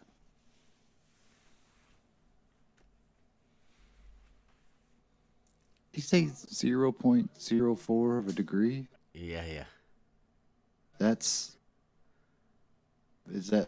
What's that equivalent to in minutes and seconds? Seconds. I don't know. It's an arc millisecond. Do you know that? Who was it? Armour. Uh-huh. Do you know minutes and seconds? 0.04. I believe I do. I mean, a minute. I don't. What is it? A minute? It's like it would be like a 60th, right? No. Well, a minute's a 60th. A second would be another 60th of a minute. So if you say 0.04, what's that in? Yeah, what's that in minutes and seconds? Oh, hell if I know. I don't even. Let me see. I just know that. Yeah, it'll take them hours to figure it out. Yeah. Well, I mean, let me real fast look it up a little bit. I need to. It's a joke. Minutes, seconds, hours. Oh, okay. That was That was funny. a good one. That was good. All right. That was good. Let me look it up though. Put it in the Taking 15 degrees. It's 15. Yeah, I refuse to learn. 0.04. It's a smidge. It's an at's chuff, right? And if you know anything about trigonometry, I mean, not the mathematical trigonometry, right? The actual practical application of trigonometry. Well, you have to use proportional triangles. You can't be measuring a gnat's chuff of an angle and then assuming a distance to wherever and imagining a triangle that's got a fart of a degree on one side and all of the guff and everything works in the other side. It just doesn't make sense. But, I mean, people that don't live in reality and just want to live in mathematic land can do it because they can live in mathematic land and do it. Okay, so 0.04 degrees is, at least on the Google calculator, is 2.4 minutes of arc. So that'd be like an arc minute, right? Is that correct? Did I get that right? 2.4. Yeah, so 2 minutes. 2.5 minutes, let's say, ish. 2 minutes, 24 seconds, I think, to be exact. There you go. That sounds good. That's not like, much, is it? I mean, that's assuming like, you're 6 foot, and that whole shit, Yeah, I think I heard. Can't be 1,500 yards, can it? 2 minutes. I think it was a football over a kilometre or something like that. 2 minutes. Have you ever done that to see what sort of distance that is over? Because I guess you're saying drop from horizontal. Yeah, or eye level, horizontal, or whatever you want to call it. So you would have your eye level at a certain height, looking out horizontally. Mm-hmm. You would have your feet, let's say, at the water, and the water goes out to the horizon. Mm-hmm. McToon's horizontal, right?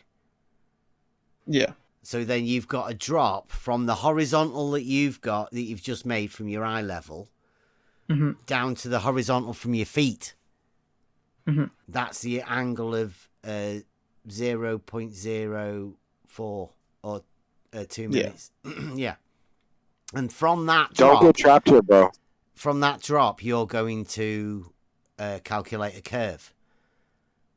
No, the water's under your feet.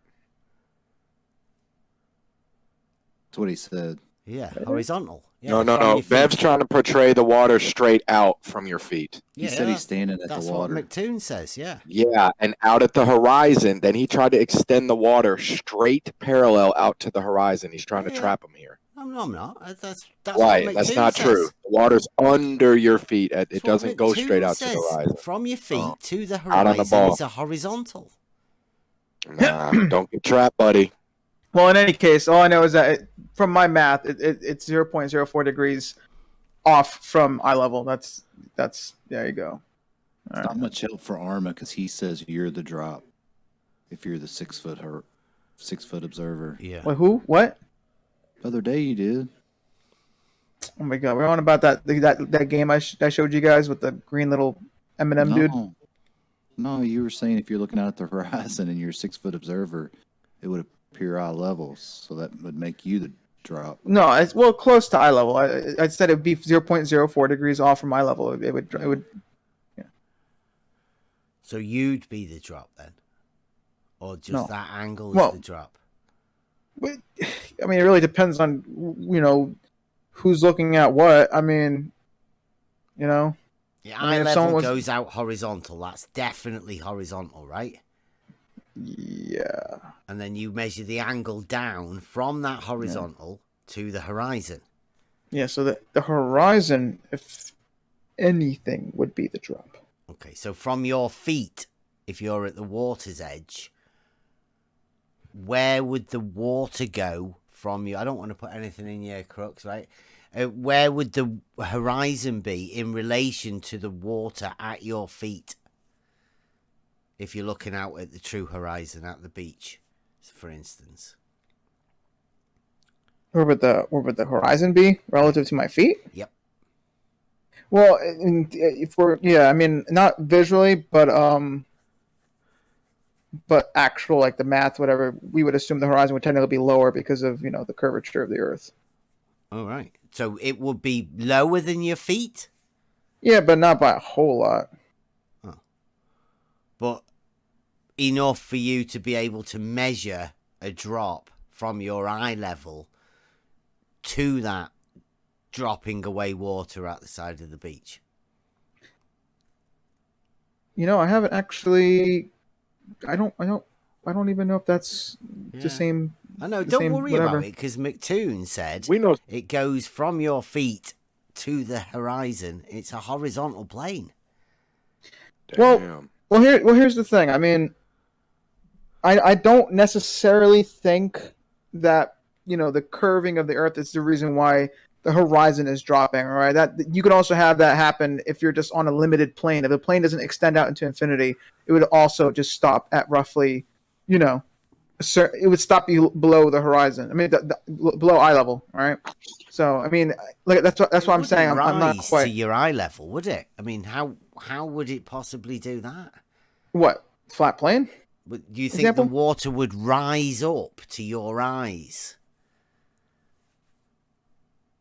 Well, okay, hold on. Visually, perspective, yeah. Well, it appears to reach eye level. We're talking about it's the water, right, at your feet, going to the horizon.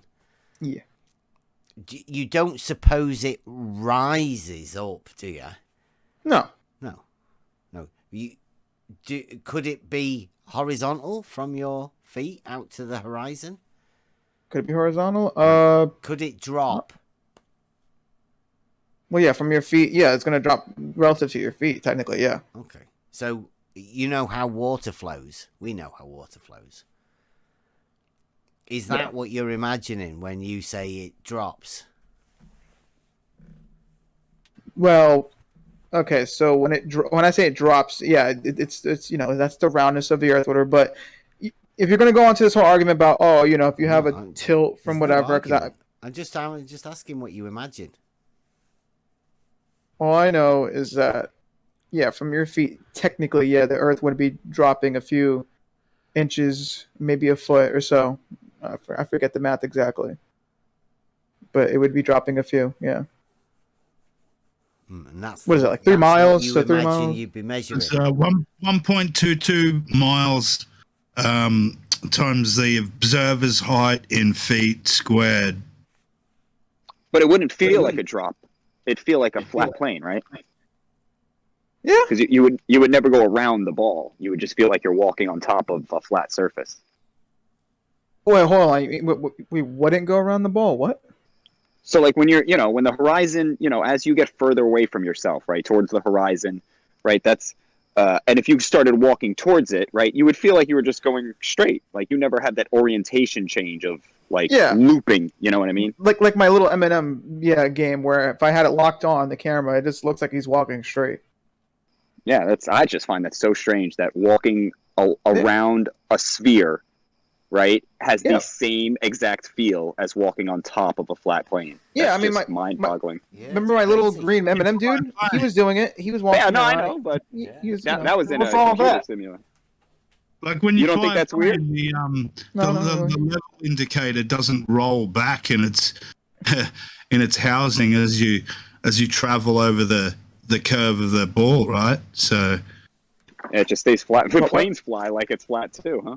And you could walk around with a level everywhere you went, and it would always be parallel with the plane of the horizon all the time, constantly. Yeah, if you took a level.